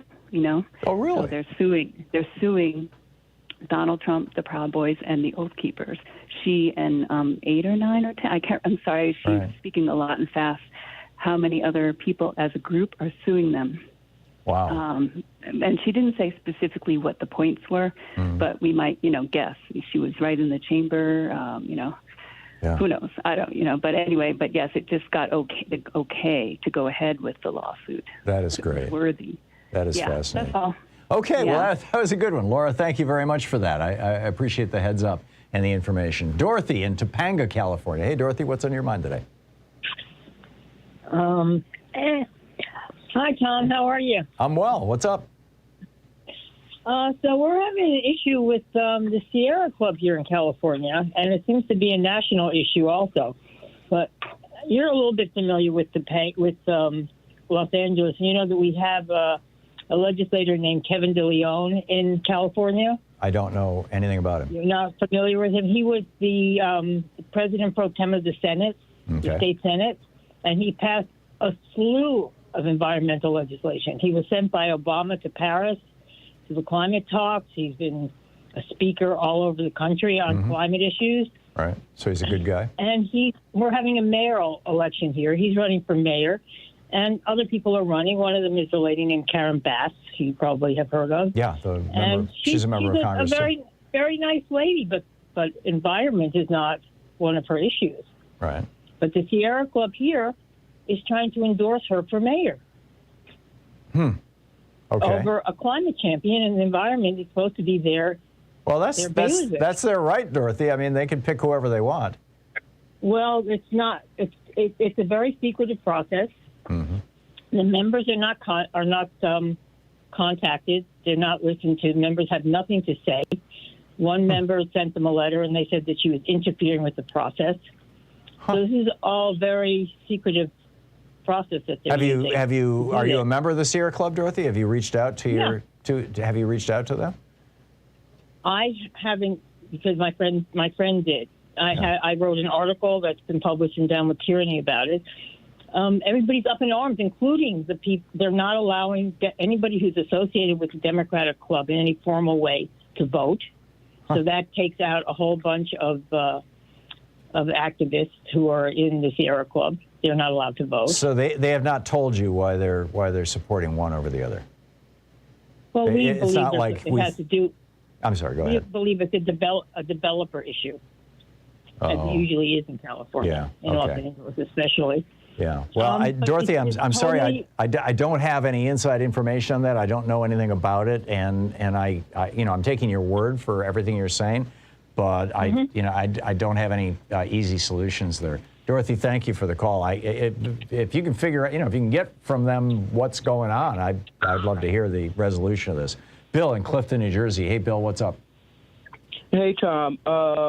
I was reminded by a caller to Stephen Miller's show this morning about Judge Louis Brandeis, who was I think he was nominated by Wilson, but he caused a big uproar because he was Jewish. Right. And when he was nominated, it was the first time they did it in public, brought in witnesses. They used to do it just behind closed doors. And sometimes the president was voted on the same day. Mm-hmm. And he was also feared because he's a big reformer.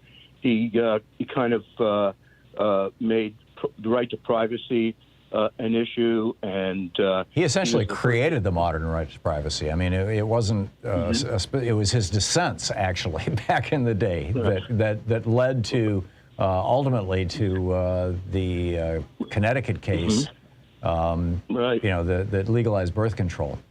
Right, but he also was the first to introduce expert witnesses into the court, and but he was just hated. And William Douglas, who served with him, said Brandeis was a militant crusader for social justice, whoever his opponent might be. He was dangerous not only because of his brilliance, his arithmetic, his courage. He was dangerous because he was incorruptible. The fears of the establishment were greater because Brandeis was the first Jew to be named to the court. Wow. And that's why we have this display that goes on these days with, where... So did they do public hearings for Brandeis by way of wanting to say, hey, look at President Wilson just nominated a Jew for the Supreme Court, and we're going to make sure everybody knows it? Was it that kind of thing, or was it just that happened to be that moment in history where this? No, it was because of him. They changed the way they did things, and because he was not only a Jew, but he was a reformer. Right. And he did a lot of bad stuff. Not bad. I mean, he stopped a lot of bad stuff from happening. Yeah, Brandeis did a lot of good stuff. He was a real hero. Right. Can I ask you a geeky question? Sure. Okay. Do you know what the distance between the standard rails and the railroad in the United States are? No. 4 foot 8.5 inches. Do you know why that is? I think it has something to do with the Roman chariots, but tell me. Exactly. Yeah. When trains were brought in here from England, they were made in England. When they started making train wheels, they used the same machines. They just changed them, the axles, for what they did for wagon wheels. Right.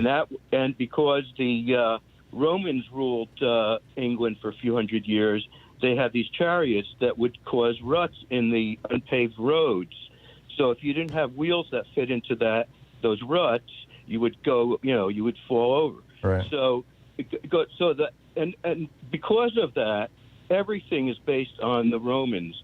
They had to change the shape of the boosters for the Challenger because of the gauge of the railroad, and it wouldn't fit through a railroad tunnel. All containers on container ships. What's that? So that's amazing. Yeah, keep going, Bill. The containers on the container ships? All containers on anything that goes by rail comes from that's Romans' first. So it has to go through tunnels that the Romans designed to be wide enough for a chariot and no wider. Right, and so So everything, including container ships and everything, are all based upon this one thing that happened in Rome. Yeah, that standardized Roman metric. I remember that story in fact, I think I remember from high school, but I didn't know all the embellishments, all the details. Bill, thanks a lot for that, and it's great to hear from you. Brian in McKinleyville, California. Hey, Brian, thanks for listening to KGOE. What's up? Hi, I wanted to ask you a question, and the question is, what do you get when you cross a lemming and a sheep? And the answer is Republican, unvaccinated Trump supporter. Okay, all right, that's a good one. So that's what you called for, was to tell us the joke? Yeah. Okay, good one, Brian. Good one, Brian. Look forward to future ones. Andre in Chicago. Hey, Andre, what's on your mind today? Hello, Tom. How you doing? Good. What's up? Good. Thank you for having me. Well, I want to say this here. I want to say that, just to name a few, Paul Manafort, Michael Flynn, Roger Stone, Joe Arpaio, Donald Trump pardoned them, so those guys didn't serve out their full recommended sentence. That's what the response should have been in the Ketanji's hearing when they asked her about giving out these low sentences, because these guys didn't serve out their full sentence either. I think that would have been a perfect response. And I think that the Congress needs to, even if it's unsuccessful, they need to haul Jenny Thomas in for a hearing and grill her on this situation. And then if she doesn't want to sit before the 6-1 committee, then they ought to seek to have Thomas removed so that Joe Biden can appoint a second Supreme Court justice. I think they should initiate impeachment hearings against Thomas immediately. I mean, this has been going on for a long, long time. Thomas and Scalia used to go out and address, the billionaire networks and stuff. They'd travel around the country and do these gigs. The conflicts of interest. Scalia was particularly egregious with regard to all this stuff, going duck hunting with Dick Cheney just a few weeks before he ruled in Dick Cheney's favor. You can't do that on any other federal bench. It's just such a violation of ethics. So I think he should be impeached. Andre, thank you for the call.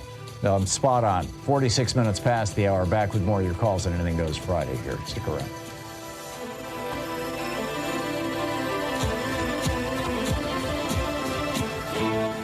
You're listening to Thom Hartmann. Visit ThomHartmann.com for audio and video archive. Defending America from the weapons of mass deception. Back with your calls right after this.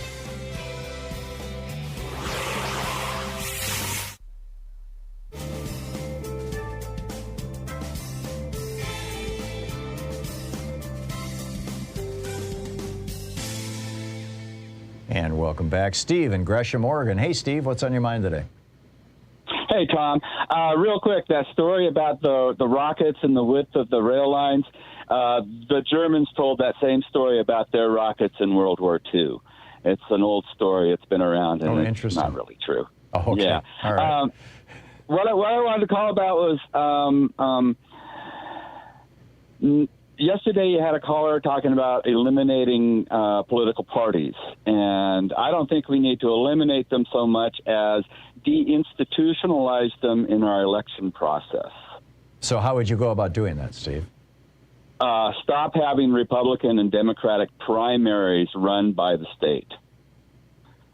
Instead of having, if a group of people want to get together and call themselves a political party, and if they want to decide who they want to back in an election, they can do that. But the government does not need to run their elections for them. It's a good point. So if we have, do it like a primary that is where no political parties are involved. Anybody that wants to run for that office can sign up and run for that office. And if 6 Republicans decide they all want to run for that office and they split the vote, then that's on them. Mm-hmm. Yeah. Do you know there are no states that do what you're suggesting right now, are there? I really have no idea. Ranked choice voting would be good, but it's too confusing for Americans. If we just have a primary where if nobody gets a majority of the votes, then you have a runoff between the top 2. It's kind of the same as a ranked choice voting. Well, that's what California's doing, is it not? Or was it New York that did it for? Yeah, top 2 system. Yeah, it's California. So stop using the government to choose what the political parties want to do. Yeah. No, I don't want to reflexively say, yes, I support that, but it's an interesting thought, and I need to ponder it, but yeah. I think it's not unreasonable. Steve, thanks a lot for the call. Tom in Port St. Lucie, Florida. Hey, Tom, what's up? Hey, Tom, can you hear me? Yes, sir. Hey, your screener must have thought I was crazy if I said callers. They are texts.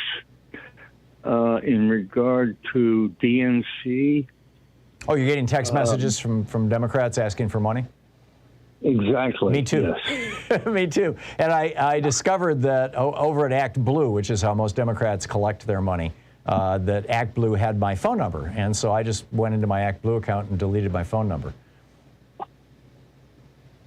Okay. Because they would pass that along to the candidates when they passed my donation along. This came from Thom Hartmann, and here's his phone number, by the way. And the phone number is optional. So if you don't want to get those text messages from candidates who are, presumably buying the mailing list of other candidates that you've contributed to, I would suggest you do the same. Just take your phone number out of Act Blue. Oh, I'm not in Act Blue. I'm just concerned they're legit. That's all. Oh, yeah. Well, I always assume every text message I get that is from somebody I don't know is not legitimate and is a phishing attempt. If the text message isn't from somebody I know or I didn't solicit, it goes right into the trash. I don't open them. I don't click on, never, ever, ever click on a link in a text message you're not sure of. This is the new way that they're snatching your phones and stealing your information. Tom, thanks a lot for the call. We'll be right back.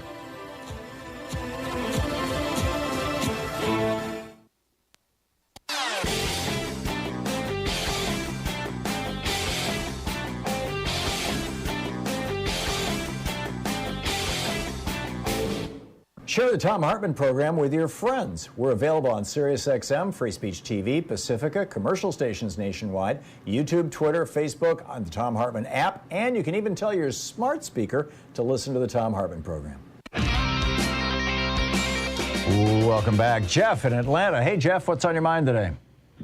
Hey, well, it seems like the elephant in the room, but I don't know, and I wish somebody would explain to me how we're going to survive as a democracy if there's no accountability for Donald Trump. I share you're concerned.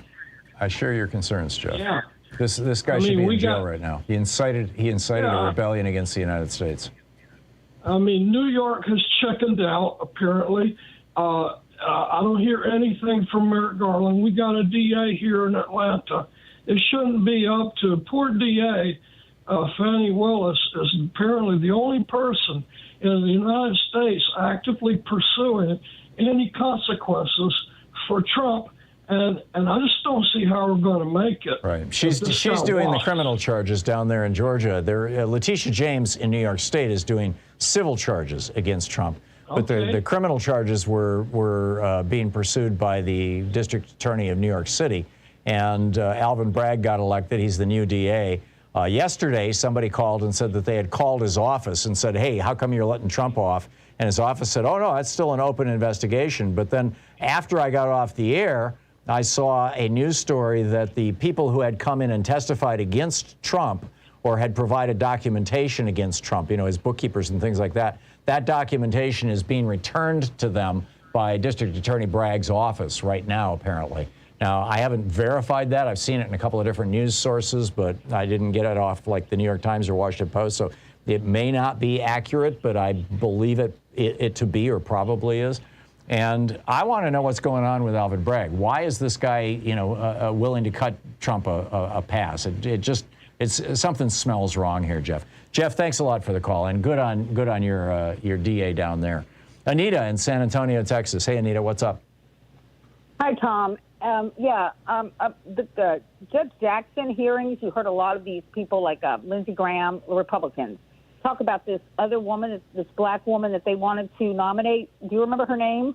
I don't remember her name. I talked about her yesterday. It was. Yeah. But I don't remember off the top of my head. I'm sorry. well, I know you pointed out that she was kind of a right-wing nut job. Yes. You know, and the thing is, they will vote for a black person, but they will only vote for a black person that will provide cover for them for white supremacy. That like they look at they're Clarence Thomas. They did that with Clarence Thomas, so they could point to Clarence Thomas and say, "See, we're not racist." It was Janice Rogers Brown, by the way, that they were talking about. What was her name? Janice Rogers Brown. And she did serve. Well, she was ultimately appointed to the court. It was an appeals court, and she served for about 12 years, if my recollection serves me right. Yeah, and they had plenty of times to nominate her. Yeah. You know, what was it? That was in like 2003? Well, I think that nomination was stalled for 2 years by Democrats filibustering her nomination. And her nomination was the one that caused Mitch McConnell to say, okay, we're going to change the Senate rules so you can no longer filibuster a federal judge. And you know, so Mitch McConnell changed those rules, and she got in, and then of course he used that change in those rules to put something like 300 judges on the court during Trump's time. Well, they seem very angry that they didn't get to put their black person in. I mean, it's like they think black people are interchangeable. You know, and you know, it's really insulting. She would have provided what they want is black conservatives to provide cover for them, so they'll continue to vote for white supremacy, like Clarence Thomas does. Yeah, it's a tough one, Anita. I don't know enough about Judge Brown's positions on issues, particularly issues that have to do with race. But I can't dispute your assertion that you know, at the very least they want, you know, right-wing judges, and they're willing to be colorblind if somebody's sufficiently hard to the right. Well, they have like Candace Owens, who constantly says racist things. This is what they like. They want black people to provide, you know, so they can turn around and say, well, we're not racist. We like Candace Owens. Yeah. But Candace Owens will, you know, say the most racist things possible. And Fox News does it. They'll bring on some black conservative to say something racist, because they can't, as white people, they won't do it. But they think it's, you know, they use this black person to, you know, voice their own racism. It may well be, Anita. I'm a little uncomfortable with two white people. I believe you are, you know, debating the racism of black people. You know, you don't think that Candace Owens has said some racist things? I don't know enough about her, frankly, to know that. I know that she's a hardcore conservative, but you know, whether she's a racist or not, or a black racist or whatever, I can't say. Anita, thank you for the call. I think we need a little more diversity in that conversation, though. We'll be right back.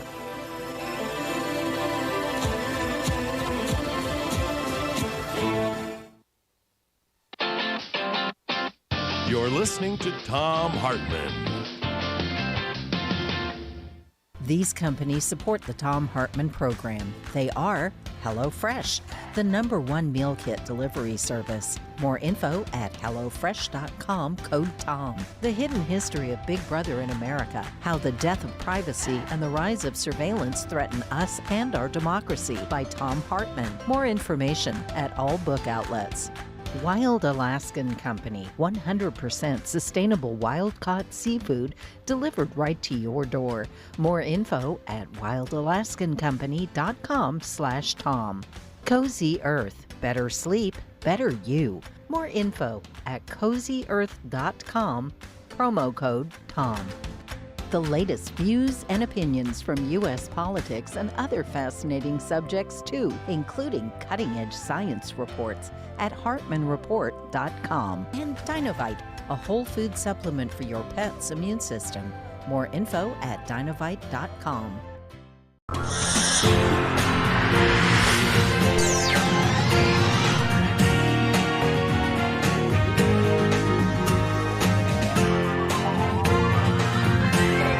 We say fight back!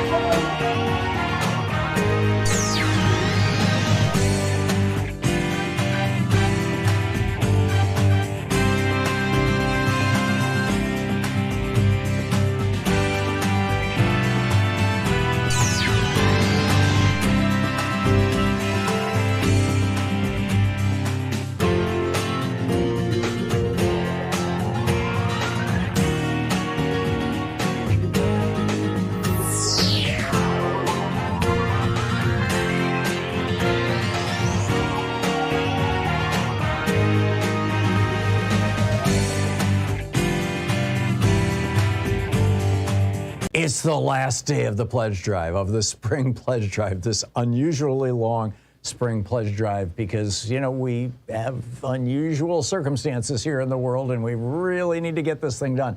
So there are two matches that we know about. The first one that I've been talking about all week, which is Frontline Funder Sandy in New Mexico, in memory of Storm Diana Townsend, is offering a $10,000, basically a bonus to Free Speech TV if we hit our goals today. I mean, if we hit our goals for the fund drive altogether, but today is the last day to do that. So today is the day we find out if Sandy is going to get taken up on his offer of $10,000. But also, Andrew in California and Murray in New York have put up a separate $10,000 match, so that specifically for this, for today's contribution, whatever you give will get doubled, up to $10,000. So we've got a $10,000 match on the table now from Andrew and Murray, and thank you, Andrew and Murray, and thank you, Sandy, as well, all three of you. And so what better time ever has there been to call now, 877-378-8669, or to text FSTV to 44321, or to go to freespeech.org and make a contribution to keep this network going. Free Speech TV is part of America. It's part of the woof and weave of this nation. It is part of our progressive movement. And it exists because of you, because of your help. We need to support Free Speech TV. You and me, we're all kicking in. I'm a donor, by the way, as well to Free Speech TV, in addition to providing a program for them. I think it's an important thing. I'm happy to support Free Speech TV. I feel like I'm not just being on Free Speech TV, but also separately as a family, Louise and I supporting Free Speech TV, feel like it makes us part of something greater than ourselves. It makes us part of something that is meaningful, that is consequential, that actually is contributing to positive change. You know, in my rant yesterday, I was going off on how we need to really get inside the Democratic Party and bring progressive values to a party that in some parts of the country is kind of old and stagnant and stale, and we can revive it. But it goes way beyond that. We've got an entire country to worry about, not just a political party here. And then beyond that, the world. The world looks to the United States so often. We are the example for the world, and for 4 long, terrible, painful, and you were with me through it, and thank you for that.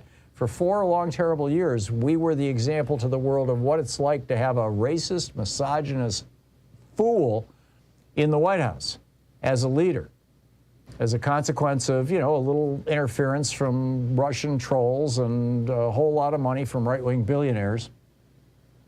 Well, let's never have that happen again, right? And to make sure that that never happens again, because Donald Trump is sitting on a war chest of over $100 million right now. He's got more money than either the Democratic or the Republican parties combined right now. To make sure that doesn't happen, we need to get the progressive message out. We need to get people on our side communicating, talking to each other, seeing what's going on, informed about the issues of the day. All of that stuff comes out of having a television network that is genuinely progressive in every dimension and in every way imaginable. And that's it, right here. This is it. Free Speech TV. There are 3 right-wing television networks. There are 1,500 right-wing radio stations in the United States. There are 300 Spanish-language right-wing stations. There's 1 progressive television network in this country, and you're watching it right now. And you can become a part of it by calling 877-378-8669 and putting down your marker, saying, yes, I'm with democracy, I'm with progressive values, I'm with a nation that's moving forward rather than backwards. Because make no mistake about it, the GOP and the conservatives want to take this country backwards. That's really what they are all about.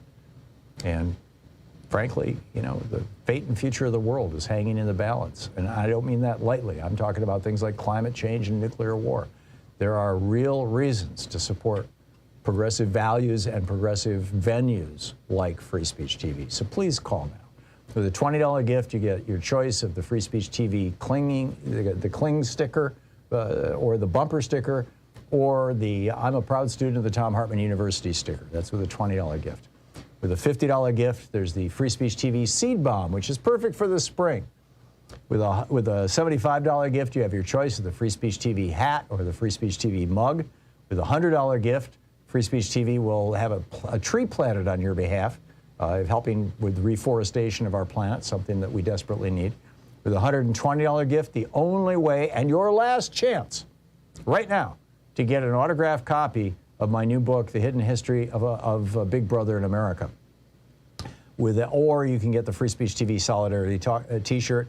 With a $240 gift, your choice of the virtual meet and greet or the banned book box from Free Speech TV. And with a $1,000 gift, come to Portland and hang out with us. I'll buy you lunch. You can see the last hour of our show. It'll be a fine time. It'll be a little down the road, but we'll make it happen.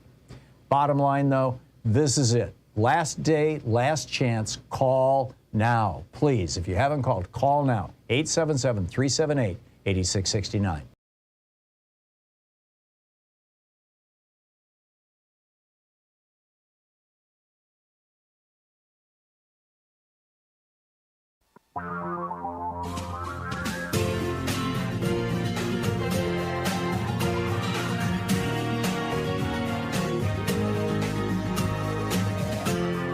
This is the Thom Hartmann Program.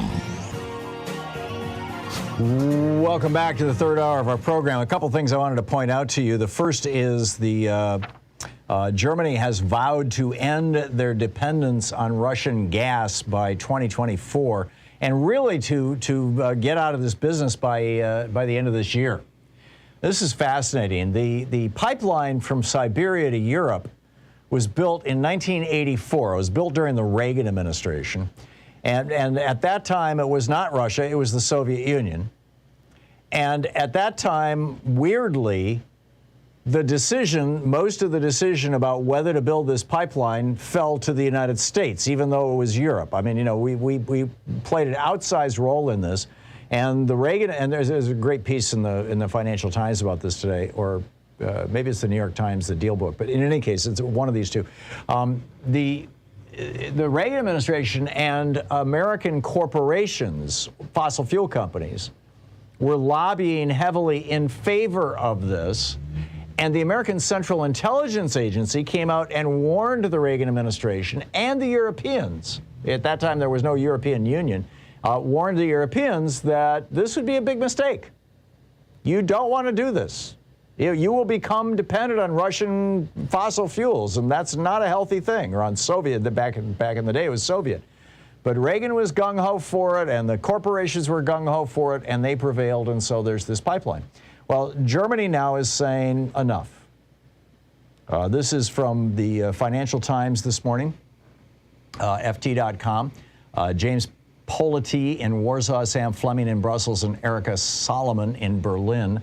Writing, Berlin vowed to all but wean itself off Russian gas by mid-2024 and said it aimed to become, quote, virtually independent, end quote, of Russian oil by the end of this year. Now, the way that they're going to be able to do this is because President Biden has said that the United States is going to deliver at least 15 billion cubic meters of additional liquefied natural gas to the EU. And this is where it gets kind of dicey. Our supplying liquefied natural gas to Europe to replace the Russian gas is not going to have a massive impact on the climate in and of itself. It's, natural gas is natural gas. It's slightly more climate intensive because it has to be transported that long distance and because there is energy used in the process of converting natural gas into a liquid. It has to be super pressurized and then maintained under pressure and all that kind of stuff. So it's not as efficient as just actually using gas coming out of a pipeline. But it's nowhere near as bad as using oil or coal in particular. The problem is not that we're going to supply them with the gas. The problem is that in order to supply them with the gas, we are going to have to very quickly build some really substantial LNG export facilities.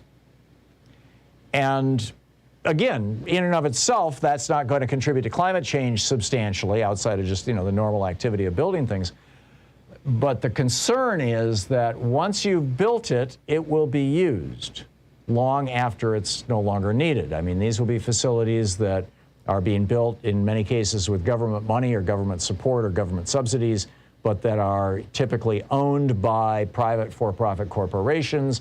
You got private for-profit corporations shipping the oil around the world, you know, providing, or the liquefied natural gas, corporations in America doing this sort of thing. So this is the debate that is shaping up, to the extent that you could call it a debate, because it's really a done deal. I mean, Biden went over and said, yes, we're going to do this. But, you know, when you hear American climate activists saying, wait a minute, this is what they're talking about, is this construction of new infrastructure, it's like we're taking another step forward for fossil fuels. And that, of course, you know, is not a good thing for the planet. Now, that said, Germany is, and the rest of Europe, they're just going all in on getting off fossil fuels. I mean, they're absolutely going all in on this. And there's talk about moving up the dates. Norway, for example, said that at the end of this decade, it's illegal to sell a car in Norway a new car in Norway that has a fossil fuel-based engine. All cars must be electric. Norway is not unique in that. There's a couple of other countries that are on board with that. They have different, due by dates, but expect to see a lot more of that sort of thing happening, and also home heating systems. And this is where Bill McKibben's 350.org, you know, they've got this program that they're talking about having the government subsidize the manufacture of heat pumps so that people and companies, you know, buildings, residential and business buildings that are currently being heated by natural gas or by oil, there's very few heated by coal anymore, can convert over to electricity at the same time that we are aggressively converting our electric grid off fossil fuels and onto renewable energies. So just to fill you in on all that. Also, my op-ed today over at HartmannReport.com is, it's not one of the biggest stories of the day. It's kind of not right in the center of the news of the day.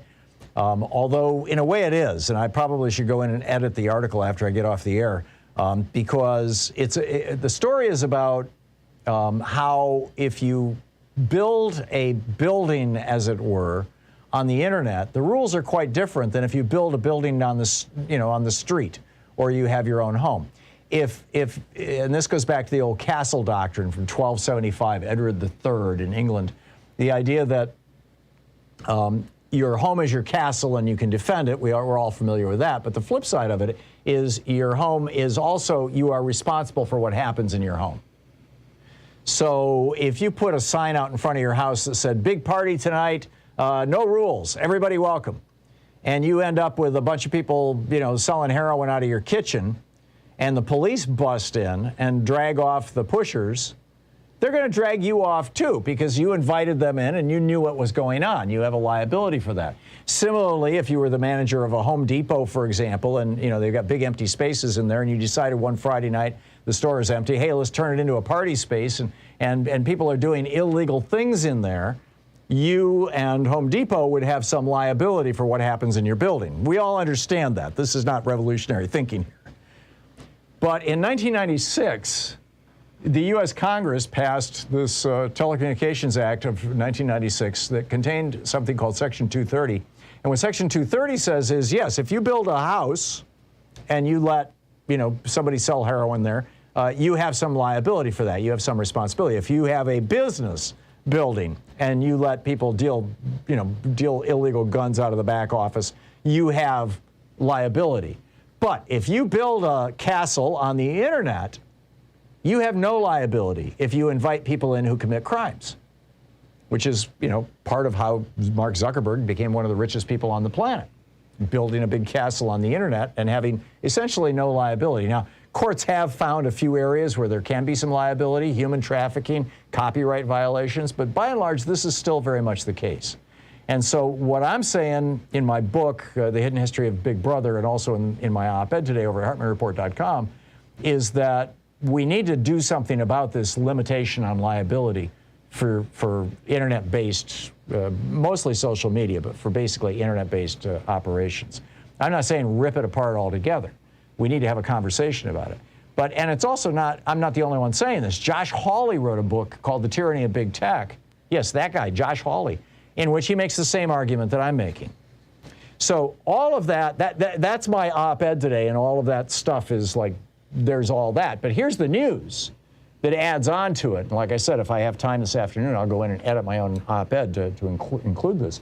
And that is that yesterday, the European Union just passed the world's most far-reaching laws to rein in the power of these big tech companies.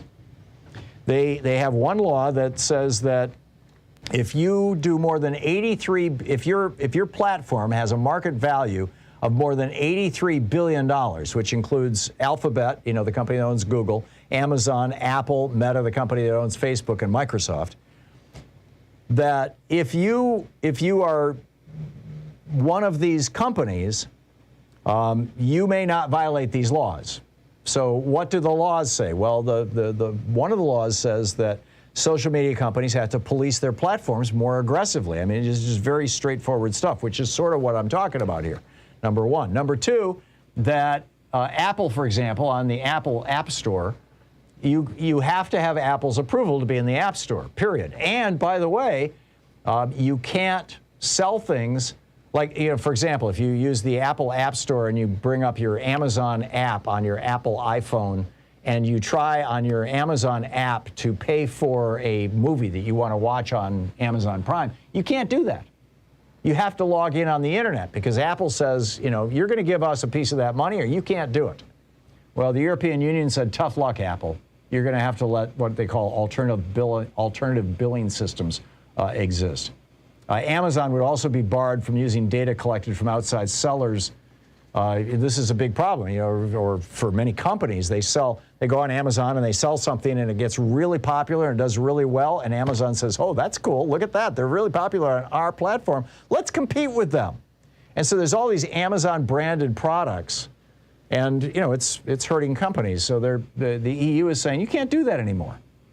And then also Meta and Google, Facebook and Google, basically the largest sellers of online ads, will be limited from offering targeted ads at you unless you consent to receiving those ads. So a whole bunch of transparency stuff, a whole bunch of anti-monopoly stuff, literally just approved by the European Union. Big deal stuff, big changes on the internet.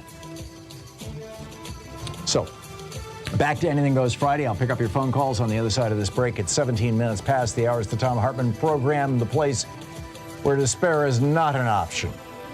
We'll be right back.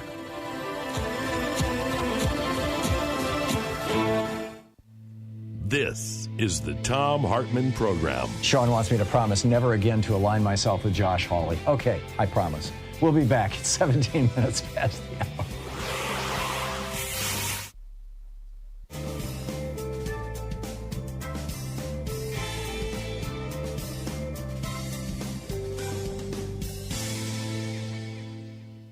And welcome back. Joseph in Bovey, Minnesota. Hey, Joseph, what's on your mind today?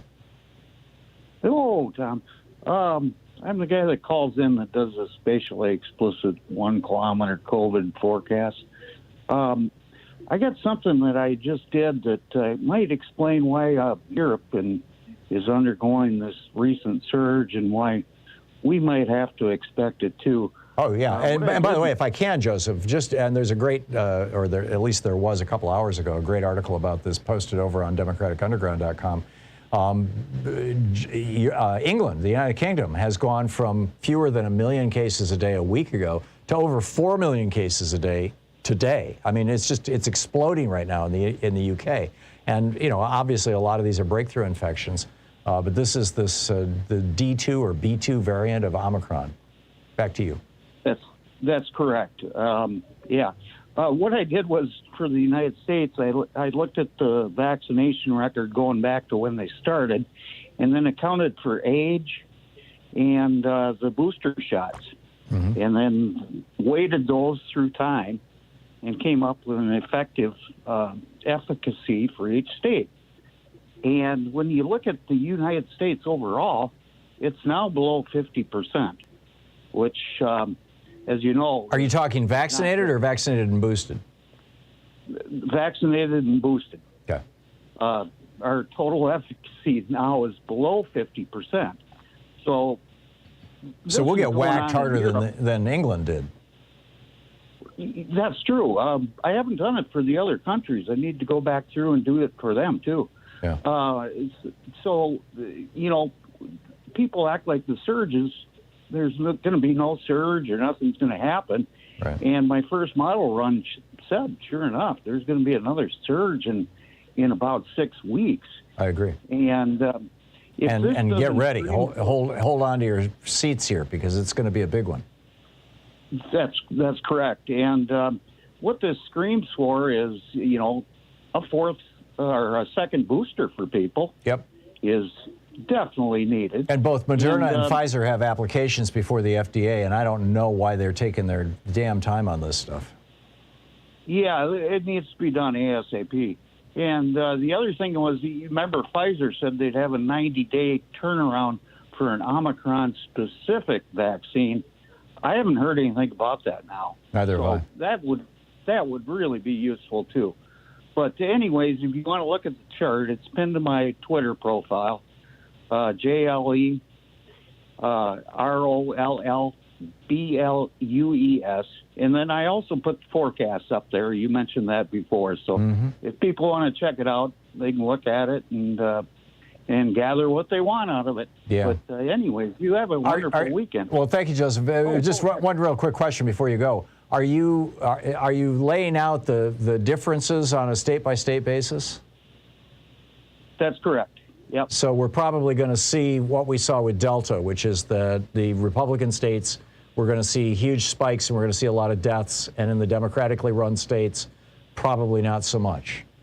Is that right? And yeah, well, one caveat is the Democratic states tended to vaccinate earlier, right. So they've aged more. Oh, so their immunity might be waning.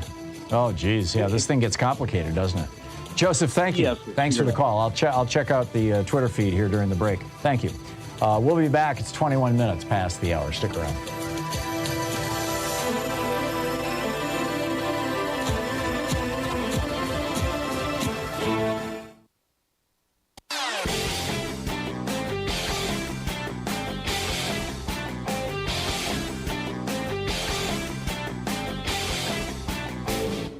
Missed my opening rant today? It's usually published over at HartmannReport.com, where you can read it and share it with your friends for free. Check it out, HartmannReport.com. So did you hear the story about the three white guys, 20, 22, 24 years old, who just pleaded guilty to trying to attack power grids in 3 different parts of the United States? According to the Justice Department, their scheme was that they were going to bring down electricity for 3 basically major cities or major regions of the United States. And the theory of this program is sort of like what Tim McVeigh was all about back in 1990, I think it was 3, when he blew up the federal building. Their scheme was that doing so, cutting off the power to these cities. Well, this is from the Department of Justice. Quote, the defendants believed their plan would cost the government millions of dollars and cause unrest for Americans in the region. They had conversations about how the possibility of the power being out for months would cause a race war and induce the next Great Depression. They had suicide pills and everything. Why aren't we talking about white terrorism in America? There's a video about this over at ThomHartmann.com. Check it out.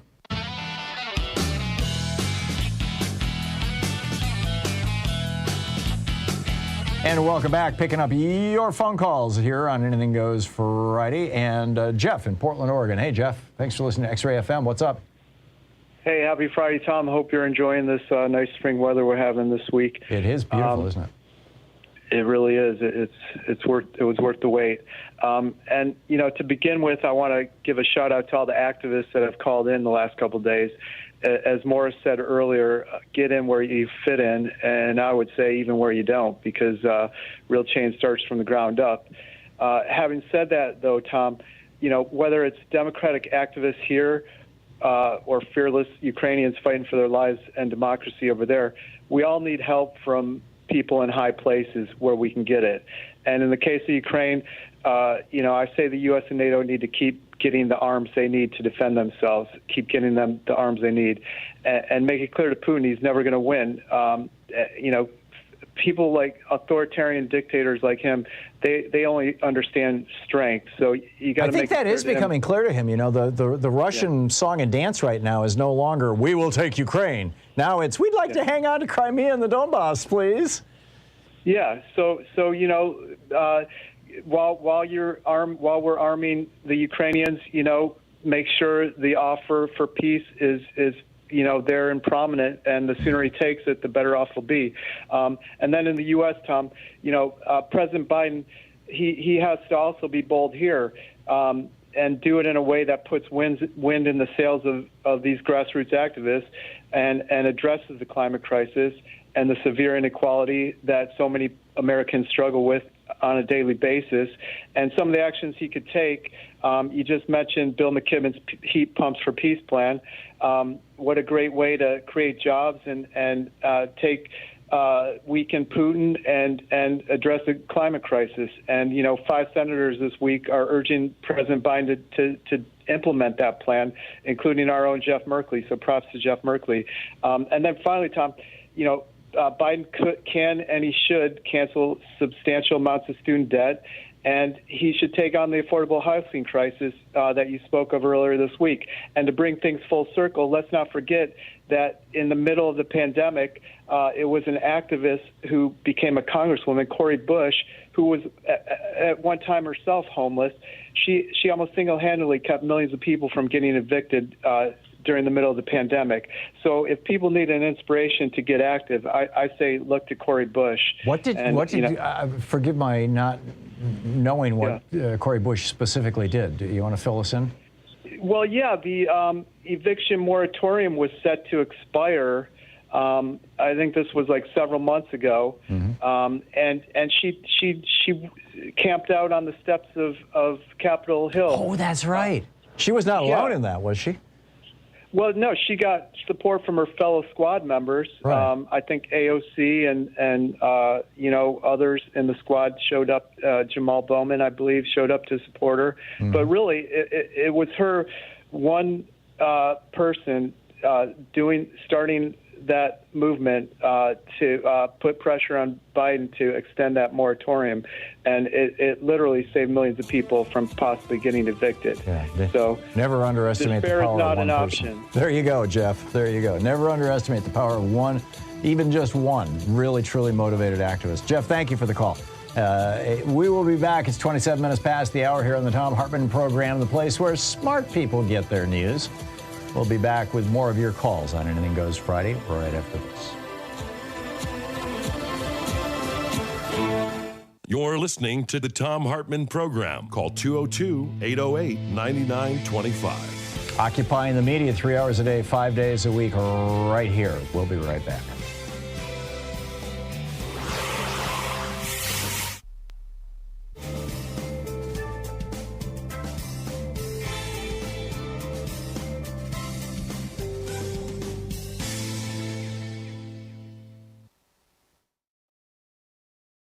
It's the last day of the pledge drive, of the spring pledge drive, this unusually long spring pledge drive, because, you know, we have unusual circumstances here in the world and we really need to get this thing done. So there are two matches that we know about. The first one that I've been talking about all week, which is Frontline Funder Sandy in New Mexico, in memory of Storm Diana Townsend, is offering a $10,000, basically a bonus to Free Speech TV if we hit our goals today. I mean, if we hit our goals for the fund drive altogether, but today is the last day to do that. So today is the day we find out if Sandy is going to get taken up on his offer of $10,000. But also, Andrew in California and Murray in New York have put up a separate $10,000 match, so that specifically for this, for today's contribution, whatever you give will get doubled, up to $10,000. So we've got a $10,000 match on the table now from Andrew and Murray, and thank you, Andrew and Murray, and thank you, Sandy, as well, all three of you. And so what better time ever has there been to call now, 877-378-8669, or to text FSTV to 44321, or to go to freespeech.org and make a contribution to keep this network going. Free Speech TV is part of America. It's part of the woof and weave of this nation. It is part of our progressive movement. And it exists because of you, because of your help. We need to support Free Speech TV. You and me, we're all kicking in. I'm a donor, by the way, as well to Free Speech TV, in addition to providing a program for them. I think it's an important thing. I'm happy to support Free Speech TV. I feel like I'm not just being on Free Speech TV, but also separately as a family, Louise and I supporting Free Speech TV, feel like it makes us part of something greater than ourselves. It makes us part of something that is meaningful, that is consequential, that actually is contributing to positive change. You know, in my rant yesterday, I was going off on how we need to really get inside the Democratic Party and bring progressive values to a party that in some parts of the country is kind of old and stagnant and stale, and we can revive it. But it goes way beyond that. We've got an entire country to worry about, not just a political party here. And then beyond that, the world. The world looks to the United States so often. We are the example for the world. And for 4 long, terrible, painful, and you were with me through it, and thank you for that. For 4 long, terrible years, we were the example to the world of what it's like to have a racist, misogynist fool in the White House as a leader, as a consequence of, a little interference from Russian trolls and a whole lot of money from right-wing billionaires. Well, let's never have that happen again, right? And to make sure that that never happens again, because Donald Trump is sitting on a war chest of over $100 million right now. He's got more money than either the Democratic or the Republican parties combined right now. To make sure that doesn't happen, we need to get the progressive message out. We need to get people on our side communicating, talking to each other, seeing what's going on, informed about the issues of the day. All of that stuff comes out of having a television network that is genuinely progressive in every dimension and in every way imaginable. And that's it, right here. This is it. Free Speech TV. There are 3 right-wing television networks. There are 1,500 right-wing radio stations in the United States. There are 300 Spanish-language right-wing stations. There's 1 progressive television network in this country, and you're watching it right now. And you can become a part of it by calling 877-378-8669 and putting down your marker, saying, yes, I'm with democracy, I'm with progressive values, I'm with a nation that's moving forward rather than backwards. Because make no mistake about it, the GOP and the conservatives want to take this country backwards. That's really what they are all about. And frankly, the fate and future of the world is hanging in the balance. And I don't mean that lightly. I'm talking about things like climate change and nuclear war. There are real reasons to support progressive values and progressive venues like Free Speech TV. So please call now. With a $20 gift, you get your choice of the Free Speech TV the Cling sticker, or the bumper sticker, or the I'm a proud student of the Thom Hartmann University sticker. That's with a $20 gift. With a $50 gift, there's the Free Speech TV Seed Bomb, which is perfect for the spring. With a $75 gift, you have your choice of the Free Speech TV hat or the Free Speech TV mug. With a $100 gift, Free Speech TV will have a tree planted on your behalf, helping with reforestation of our planet, something that we desperately need. With a $120 gift, the only way and your last chance right now to get an autographed copy of my new book, The Hidden History of Big Brother in America. Or you can get the Free Speech TV Solidarity t-shirt. With a $240 gift, your choice of the virtual meet and greet or the banned book box from Free Speech TV. And with a $1,000 gift, come to Portland and hang out with us. I'll buy you lunch. You can see the last hour of our show. It'll be a fine time. It'll be a little down the road, but we'll make it happen. Bottom line, though, this is it. Last day, last chance. Call now, please. If you haven't called, call now. 877-378-8669.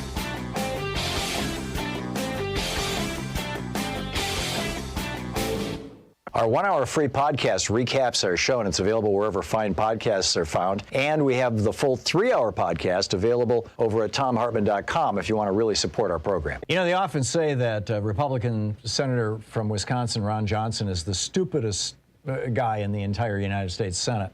I get it. Tommy Tuberville gives him a run for his money, but he just came out with what has to be at least the very stupidest idea of the year. Ron Johnson is proposing, there's a shortage of child care workers right now in America. There's a whole bunch of good reasons for that.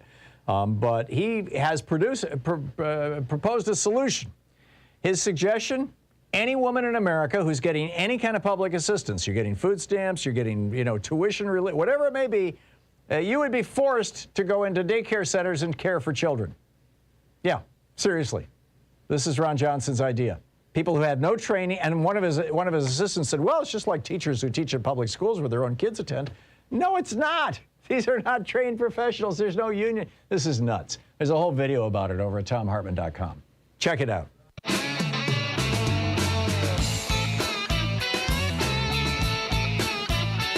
Welcome back. Anything Goes Friday. Joey in Brooklyn, New York. Hey, Joey, what's on your mind today? Hey, Tom, how you doing? Thanks for picking up. Sure. What's up? I have a statement and a question. Get your mouth a little closer to the microphone, please, Joey. Absolutely. You can keep it on speaker if you want. Just put your mouth right up by the microphone. So what's up? My statement is, I haven't heard it on your program. Maybe I was listening, but I haven't heard it on any mainstream media. But the main reason why Mr. Orange wants to stay in power, not because he's a fascist, because he's not that bright. He just wanted to avoid prosecution. That's the main number one reason. He wanted to avoid prosecution. He wanted to change the law, and I think that's the second reason. I think his first reason is he's raised a couple $100 million since he left office. Oh, that too. But if he was in office, he would still be raking the government and anybody can. So he just wants to stay in power to avoid prosecution and change laws. Yeah. And my question for you is there any mechanism where voters or the American people can know our elected officials, whether it's Senate or Congress, who funds them, who donates to them, who pays for the campaigns? Yes and no. Yes and no. If you go to opensecrets.org, you can plug in the name of any politician and you'll get everybody that has donated to their campaigns. And in fact, in some cases, you'll even get PAC donations, their political action committees. That the problem with that is you have to be active. I mean, if a layman person who just votes once, every election, it should be whenever they're on TV or anything, it should be scrolling on the bottom who donates to them. Yeah, I'm with you, Joey. That said, though, the fact that there is some transparency in the law, there are these there's a whole bunch of nonprofits out there, and there's several groups of right-wing billionaires who've just turned this into an art form, who have figured out how they can, just help out a candidate without actually giving them money in a way that would never be revealed. You've got, like the pharmaceutical companies, it was alleged were running, over $1 million worth of ads to help Kirsten Sinema in Arizona when she blew up the ability of Medicare to negotiate drug prices. So, yeah, there's some transparency, but there's also, some not transparency, and that's problematic. Joey, thanks for the call. We need to tighten up those laws. Colleen in Long Island, New York. Hey, Colleen, what's on your mind today? Hi, sweetheart. I have to tell you, I don't know how you do this because I've been listening while I've been on hold, and it's like I have to keep my own argument in mind. And how do you do that when you've got all these other you make notes? Things I give you kudos for sure. Well, thank you, Colleen. So, what's on your mind today? But I was listening to you and Professor Wolf the other day about the food ration cards. Mm-hmm. And I wanted to remind you, I spoke to you about a friend of mine who's since passed away, who was put in a camp because her parents were born in Japan when she was 16. Mm-hmm. And she became a maid because everybody wanted a Japanese maid. And she worked for the Wrigley family, Wrigley Chewing Gum. Mm-hmm. And in order for her to have that job, she had to take her family's ration cards and give them to the Wrigley family. Oh, wow. What an amazing story. So the idea that, but seriously, everybody who worked for the Wrigley family had to do this in order to have a job with them. It's like the Trumps. Yes, thank you. Hello. Hello. Rich people are going to say the government is not going to tell me what to do. I have parties. I have to be able to give people fresh produce and lots of meat and whatever else it is that they literally took, and Margaret was the only one who could work because her sister was too young. Her father was under martial law. Her mother spoke not a word of English. And so that was the family. And she had to take this job with the Wrigley family and give over the family's food ration cards. That's so incredible. This idea that food ration cards are going to be some kind of equalizer in society is just not really true. Yeah, I mean, I get might it. be true for a segment of society, but not for the very, very wealthy people that say, nobody's going to tell me what to do. I have too much money. Yeah, the morbidly rich will always figure out a way around things. That's an amazing story. Colleen, thank you. Thank you for that, and thanks for your kind words. James in Ozark, Missouri. Hey, James, what's on your mind today? Hey, Tom. I'm 31 years old, and you had a caller about a half hour ago bring up Candace Owens. Mm-hmm. Don't want to go into it, but read her book, and it is the dumbest book I've ever read. But reason for the call, I actually had an income inequality question for you. Okay. I feel like maybe we're attacking the wrong side of the spectrum with income inequality, with raising the minimum wage. Not against that, but I feel like it's the other side of that wage that I'm interested to get your thoughts on. I don't know if it's necessarily a maximum wage, but, saying a CEO can only make 70 times their average worker or something like that. I think maybe Portland had experimented with that and just kind of wanted to get your thoughts on if we're maybe looking at the wrong side of the spectrum and we should be looking at the other side. I think you're absolutely right, James, which is not to say that we shouldn't be looking at the minimum wage and we shouldn't be raising it. $7.25 an hour is absurd anywhere in the United States right now. But we did have functionally a maximum wage right up until 1983, I think was the year that Reagan really dropped that top tax rate. And that was that top 74% income tax rate. After you made about $3 million a year, your tax, you didn't pay 74% on everything you made, but you only paid on, that rate on the money that you made after $3 million or whatever the amount was back then. You'd have to inflation adjust it to make sense. And that functioned as a maximum wage, and that's why the average CEOs in the United States, made only about 30 times what their average workers did, and for decades. And so that top tax rate does functionally work like a maximum wage. By the way, a historical anecdote, at the time that Charles Dickens was writing A Christmas Carol back in the 19th century in Victorian England, there were maximum wage laws, and everybody was subject to them. But the amazing thing is that the maximum wage laws that England had were designed to keep people in poverty. They did not want a middle class to emerge because they were concerned that if a middle class emerged, those empowered workers would cause what they referred to as social instability. And this was an argument that was reprised in Russell Kirk's book, The Conservative Mind, in 1951. He's the guy who kicked off the modern conservative movement. And he didn't lay it out quite like this in his book. You won't find exactly these words in the book. But this concept that basically what Kirk was saying in 1951, and keep in mind, the American middle class at that point in time was just in the process of crossing through the 50% threshold of half of Americans being middle class.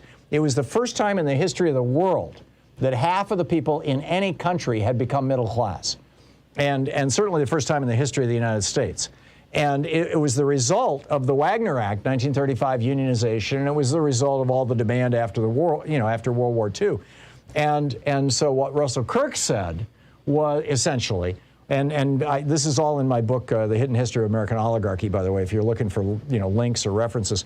What Russell Kirk said was, if this middle class continues to grow, I'm predicting in 1951, the year I was born, he was predicting that you will see women saying that they are no longer going to recognize their place in the home and the bedroom. They're going to start wanting to be in the workplace.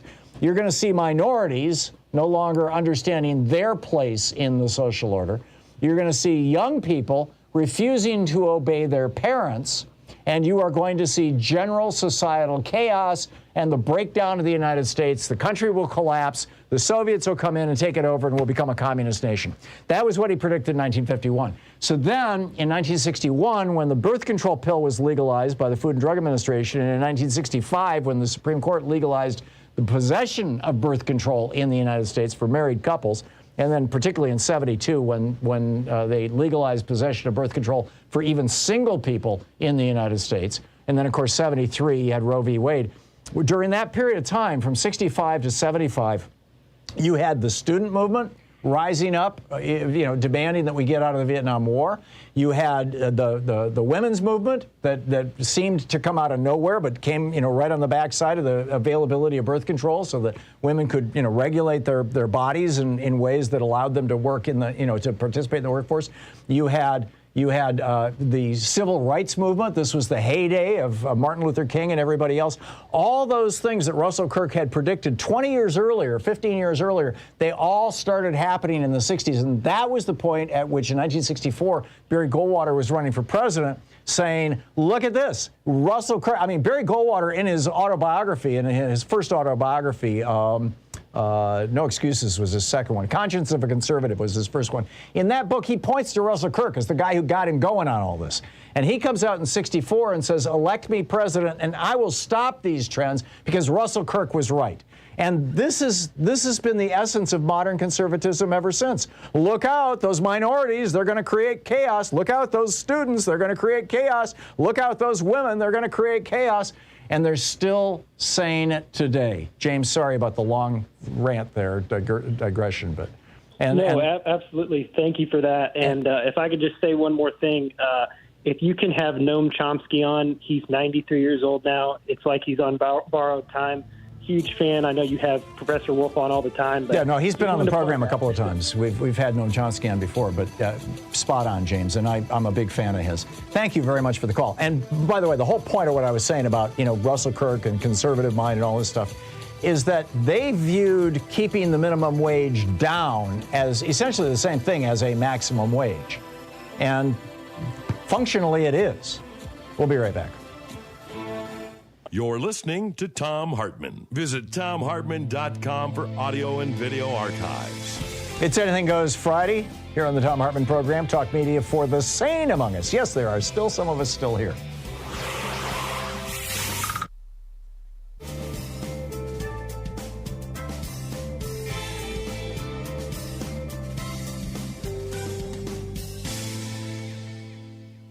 And welcome back. Thomas in Columbus, Ohio. Hey, Thomas, thanks for watching us on Facebook Live. What's up? Yes, hi, Tom. How are you today, sir? I'm sorry? I said, how are you today, sir? Oh, I am well, thank you. What's on your mind? It must be Tom Day because there's a bunch of us Toms calling in today, although I go by Patty. Yes, it's not that common a name anymore. I had a what-if dream thing. What if Robert Reich was, again, Secretary of Labor or Secretary of Education, and Dr. Richard Wolff, head of the Fed? I think it would be real interesting. I am one of Robert Reich's biggest fans. His Substack newsletter is a must-read. He's done some great media. I had no idea he was as good an artist as he is. But as Secretary of Labor, he was a genius, and he continues to be. And of course, I'm a fan of Richard Wolff's. He's on the program regularly. I think that we would see some really positive stuff. Thomas, thank you for the call. It's nice to hear from another Thomas. Michael in Anchorage, Alaska. Michael, you're on the air. What's up? Hey, how you doing, Tom? Good. How are you? Not too bad. Hey, I had a question and an observation about the Putin Russian invasion of Ukraine. Mm-hmm. He annexed Crimea, right? That's where the supposed Mediterranean military base, we have one there also. But he's trying to annex the whole coastline of the Ukraine in the Mediterranean. You're absolutely right. Because he only has the Northern Sea. I live in Anchorage, Alaska, okay? I've been to Kaktovik. I've seen the devastation that global warming, all of the major politicians that make money since the 27th Amendment was enacted in our country, in America. The 18-year-old vote? Am I remembering my amendments wrong? The 27th Amendment was, let's see. 27th Amendment said, corporations are people and money is speech, right? No, that's not an amendment to the Constitution. That you're thinking of the Citizens United 2010 Supreme Court decision. But keep going. Oh, 2010. Okay. Anyway, my point is that it's not only a country grab because of NATO. It's a land-based, water-based. Oh, I agree. He wants everything from Crimea to Odessa. He wants the whole thing. He wants that entire coastline. Of course, and he's got half of it now, and that's why he's willing to kill everybody in Mariupol, because that's the city that's standing in the way. And the Straits of Gibraltar will do what? To do anything. Well, you got me there. Anything underneath the water there that comes through into the Mediterranean between Europe and the Dark Peninsula. Thanks, man. Yeah. Appreciate your time. Okay, thank you, Michael. Fascinating stuff. And I completely agree with you. I think that probably while Putin wants the Donbass because it's coal rich, what he really wants is that bit of coastline there from Crimea all the way over to Odessa. That's what he really wants. And we'll be right back. Excuse me.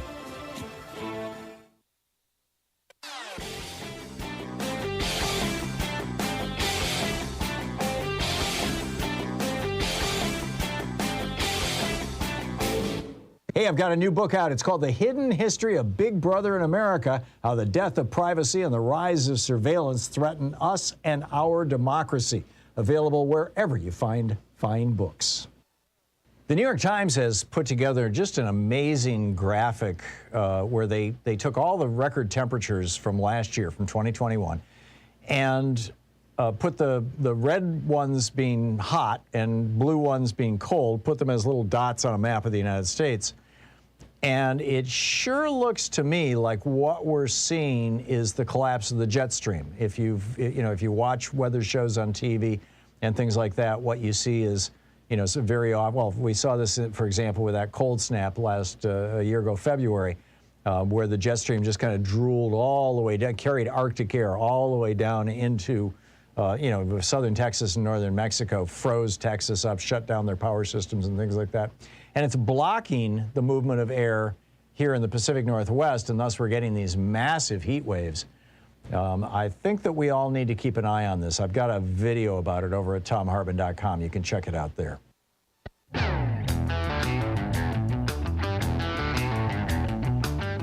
And welcome back. Picking up your phone calls, and I just lost all my numbers. I'm sorry. Rudy in Santa Fe, New Mexico. Hey, Rudy, what's on your mind today? Hello, Tom. I was just thinking about how America is trying to find more sources for gas, for oil anyway. Mm-hmm. And, the president and the Congress can work together to have car companies like GM, Ford, Tesla, et cetera, make half of the components that they're making for instead of new vehicles, but to turn existing gas vehicles into electric vehicles. Congress, again, the president or Congress, say anybody with an income of less than, say, $75,000 or $100,000 could have a choice of, if they have their own, if they're a licensed driver, could have a choice of either paying 75% of the cost of a brand new vehicle, or to turn an existing vehicle into an electric vehicle. Yeah, somebody called and suggested something like that earlier in the week, and what I just don't know is whether the impact on the climate of trying to retrofit an older vehicle is greater than simply buying a newer one, and if the government's going to get involved, whether they should be doing subsidies. I mean, the Cash for Clunkers program, that was during the Obama administration, if I'm recalling correctly. That worked out well. So it's an idea, Rudy. It's a good one. Thank you. Kirk in Ukiah, California. Hey, Kirk, what's up? A few weeks ago, you gave a plug for Planet of the Humans. So I went there and I streamed it, and I thought it was good. And then is that later on in your show... This is the movie that's trashing Bill McKibben? Correct. Yeah, I didn't give a plug to it. A caller gave a plug to it, and I realized after the caller got off that that movie is filled with inaccuracies and errors, and I cannot recommend it to anybody. Yeah, I felt, and I didn't do any more research, so I'm just talking on my feelings, after watching it.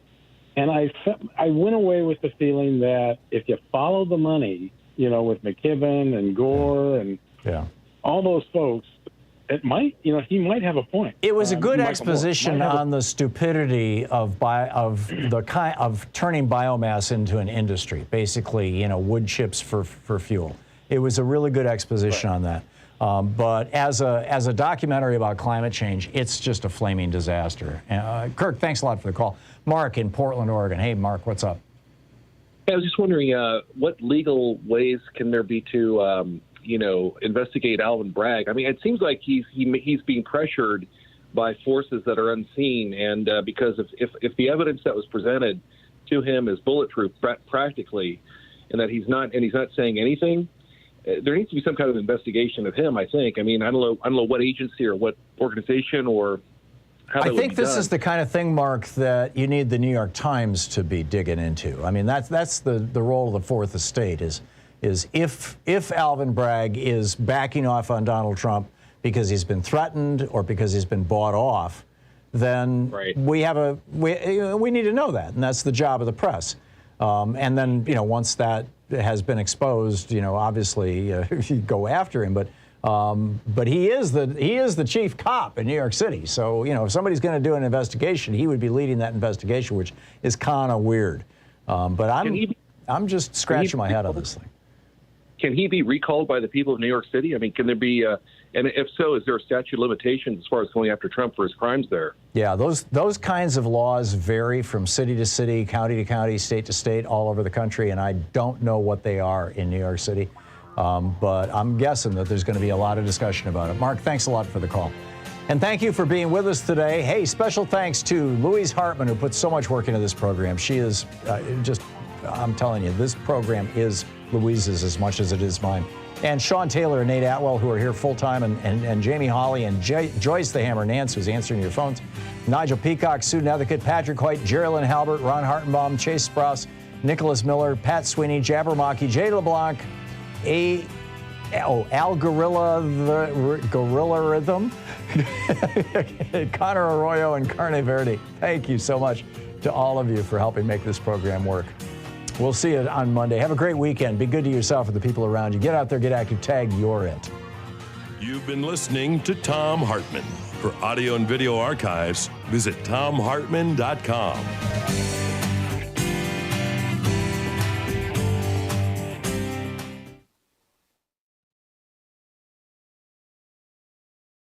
These companies support the Thom Hartmann program. They are HelloFresh, the #1 meal kit delivery service. More info at HelloFresh.com, code TOM. The Hidden History of Big Brother in America, How the Death of Privacy and the Rise of Surveillance Threaten Us and Our Democracy by Thom Hartmann. More information at all book outlets.